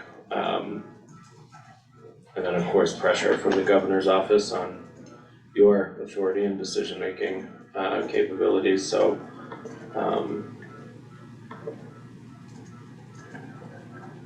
So I guess really for us is, if you want to move forward with 12/15, if you would like to delay that a while to give, the assessor's office more time, if you want to, we can have our work sessions, next week. We could potentially change some of them to kind of give you the run through of the budget, you know, for all intents and purposes that you've already seen over the past couple months. We can wait till after Christmas, we can do it the week of the 18th. Did you get any feedback from Mark on that? What's that first one, the 3rd? January 3rd is That's his deadline for certification. for Yeah. certification? Yeah. And then we have to acknowledge that in a meeting? Yeah. All the certification, so we could do that on January 2nd if he needs to January 3rd. Yeah. Oh, that sucks. Too far.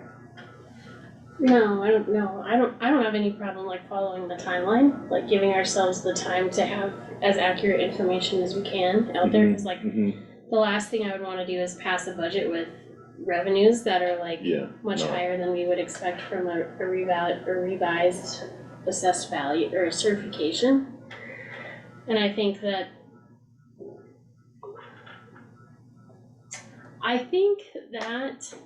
given the challenges that Mark has and the level of communication and justification for changes in our ratios that he needs to complete, like 1, finish completing, 2, talk to the State Board of Equalization regarding, and then update the AV, like I personally don't have a problem taking the time to like methodically move through that, so that we're like, 1, if we do need to reduce the mills, like being thoughtful about that and thoughtful about the impact on taxpayers, but we won't know that until we can see the comparison in the AVs. Yeah. So I don't have a problem with that. I think, is Margaret training this week? Can't remember where he's at, actually. I know he might be at the training, but he also might be before, not before the Board of Equalization this week, but explaining to our auditors all of the changes that. That's he what I has was done talking in about, justifying, yeah. So. I don't know, I'm really sorry, I know you said this and I have like 3 out of 4 of them. Are all of these deadlines something that we need to meet on, cause we would do those typically, like combine a couple of those in 1 or 2. So meetings. usually Mark has to provide the entities with the certification by the 10th, and we don't have to do anything formal for that. We have to formally adopt our budget on the 15th and then formally certify all taxing entity mill levies on the 22nd. So those are just the Those same. are the 2, right? Those are the That was same. what they were. Yeah, the same processes, it's just moved out like 3 weeks. Yeah, okay, so really meetings that we are concerned with setting are before the 10th and the 17th, and we could. In the past, generally on the 15th, we've already received the submitted levies from the other local governments, and you guys certify the levies and adopt the 24 budget, or the next fiscal year budget. Yeah. I'm not sure where everybody else Right. is at.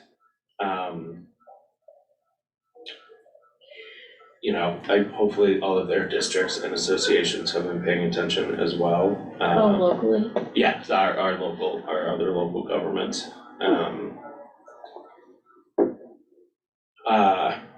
So yeah, I have not reached out to the other local government leaders on that, just aside from the city. Okay. But, that if local governments submit levies to the commissioners is pushed to January 10th, and commissioner certified levies is pushed to January 17th. If you want to wait that long into the new fiscal year, or we could propose the 10th.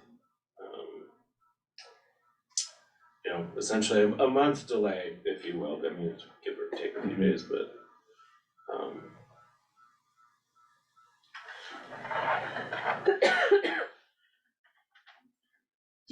Is there any harm in waiting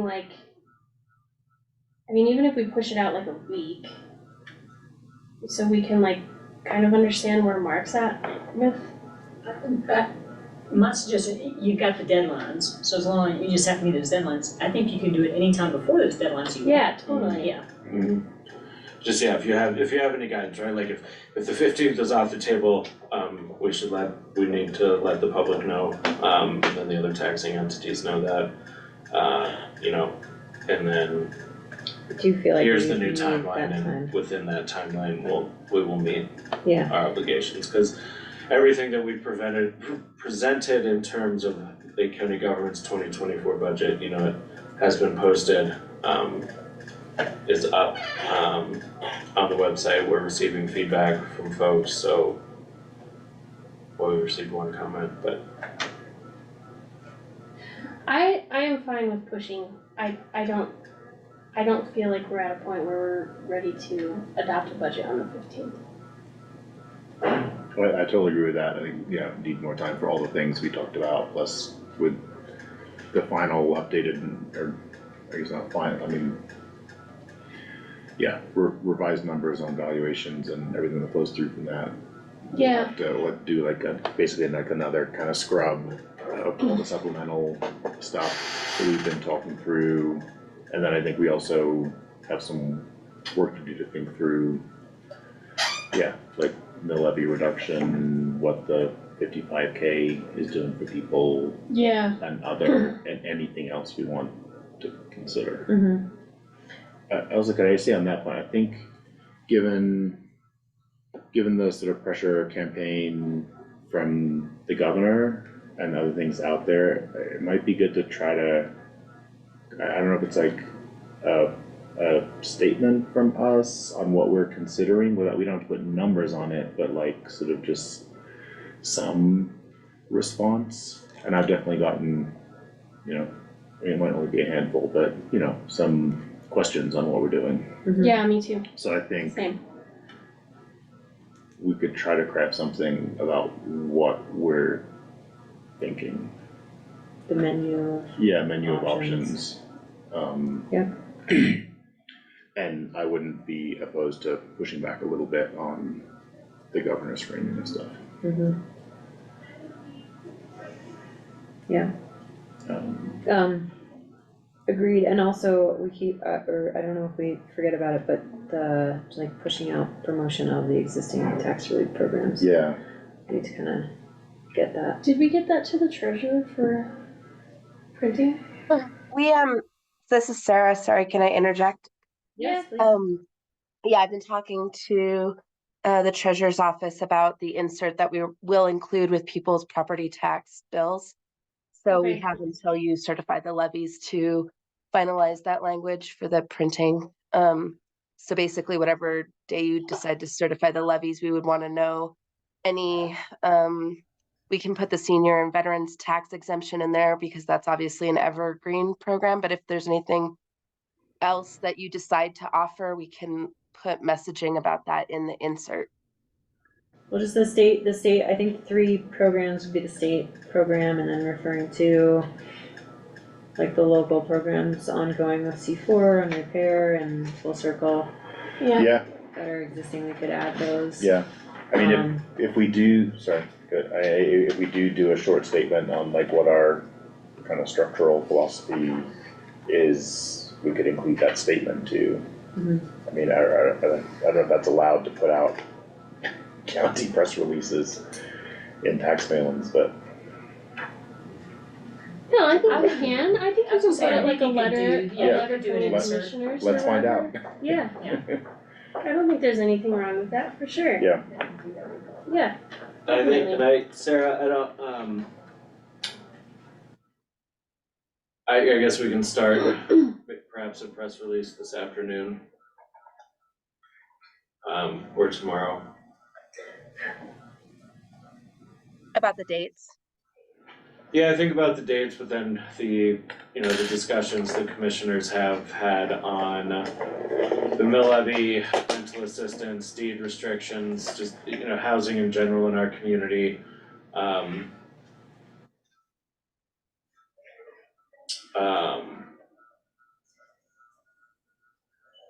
We can give a draft to the commissioners to review. Okay. But the 10th is our deadline for approving the budget. Yeah, so I wonder if we kind of look at the days, Tuesdays before. So that would be the second, or your normal one, the second. Well, in that, January 1st is the first Tuesday, Yeah, so it wouldn't actually be a regular It meeting, but it follows. Yeah. I mean, it's just convenient. We can aim for January 9th. I do think that it's still worthwhile to keep, the work session conversations, through this month. Mm-hmm.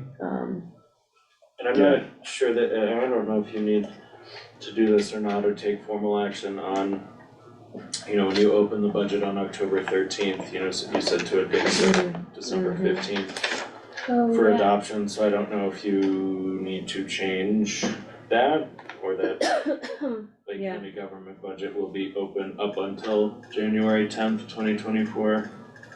or just say it will be opened on or before January Yeah. 10, 2024. Okay, and we should do that in a special meeting or the next regular. The next regular is on the 19th. I'm out that day, FYI. Oh, so that's beforehand. Yeah. Okay, But I did maybe talk to special Elizabeth. meeting. Thursday, this Yeah, the Thursday? yeah, especially. You wanna do that this Thursday? Can we talk about time for that Can we too? do that real quick? But let's wrap up the meeting and talk about the calendar. Sure. Okay, that's great to hear with the info going out in the inserts for tax bills and, figuring out how to best continue to push that information out, both on programs available to folks and the new timeline. And of course to districts, who should know, who should understand that, I guess, but, alright, so no necessarily formal decision here today, but we do need to set another meeting to meet that December 15th posting, and we might have to post it again, do you think, for January 9th? That's been It's been published, so Well, when we they might need opened the to, budget, it was published. I mean, next week's planner hasn't gone out yet. There was something published in the Herald. The I think it legal was. notices, yeah. That's what yeah, I I'm might need to get thinking, and I another have legal to notice. do an amended legal notice. Okay.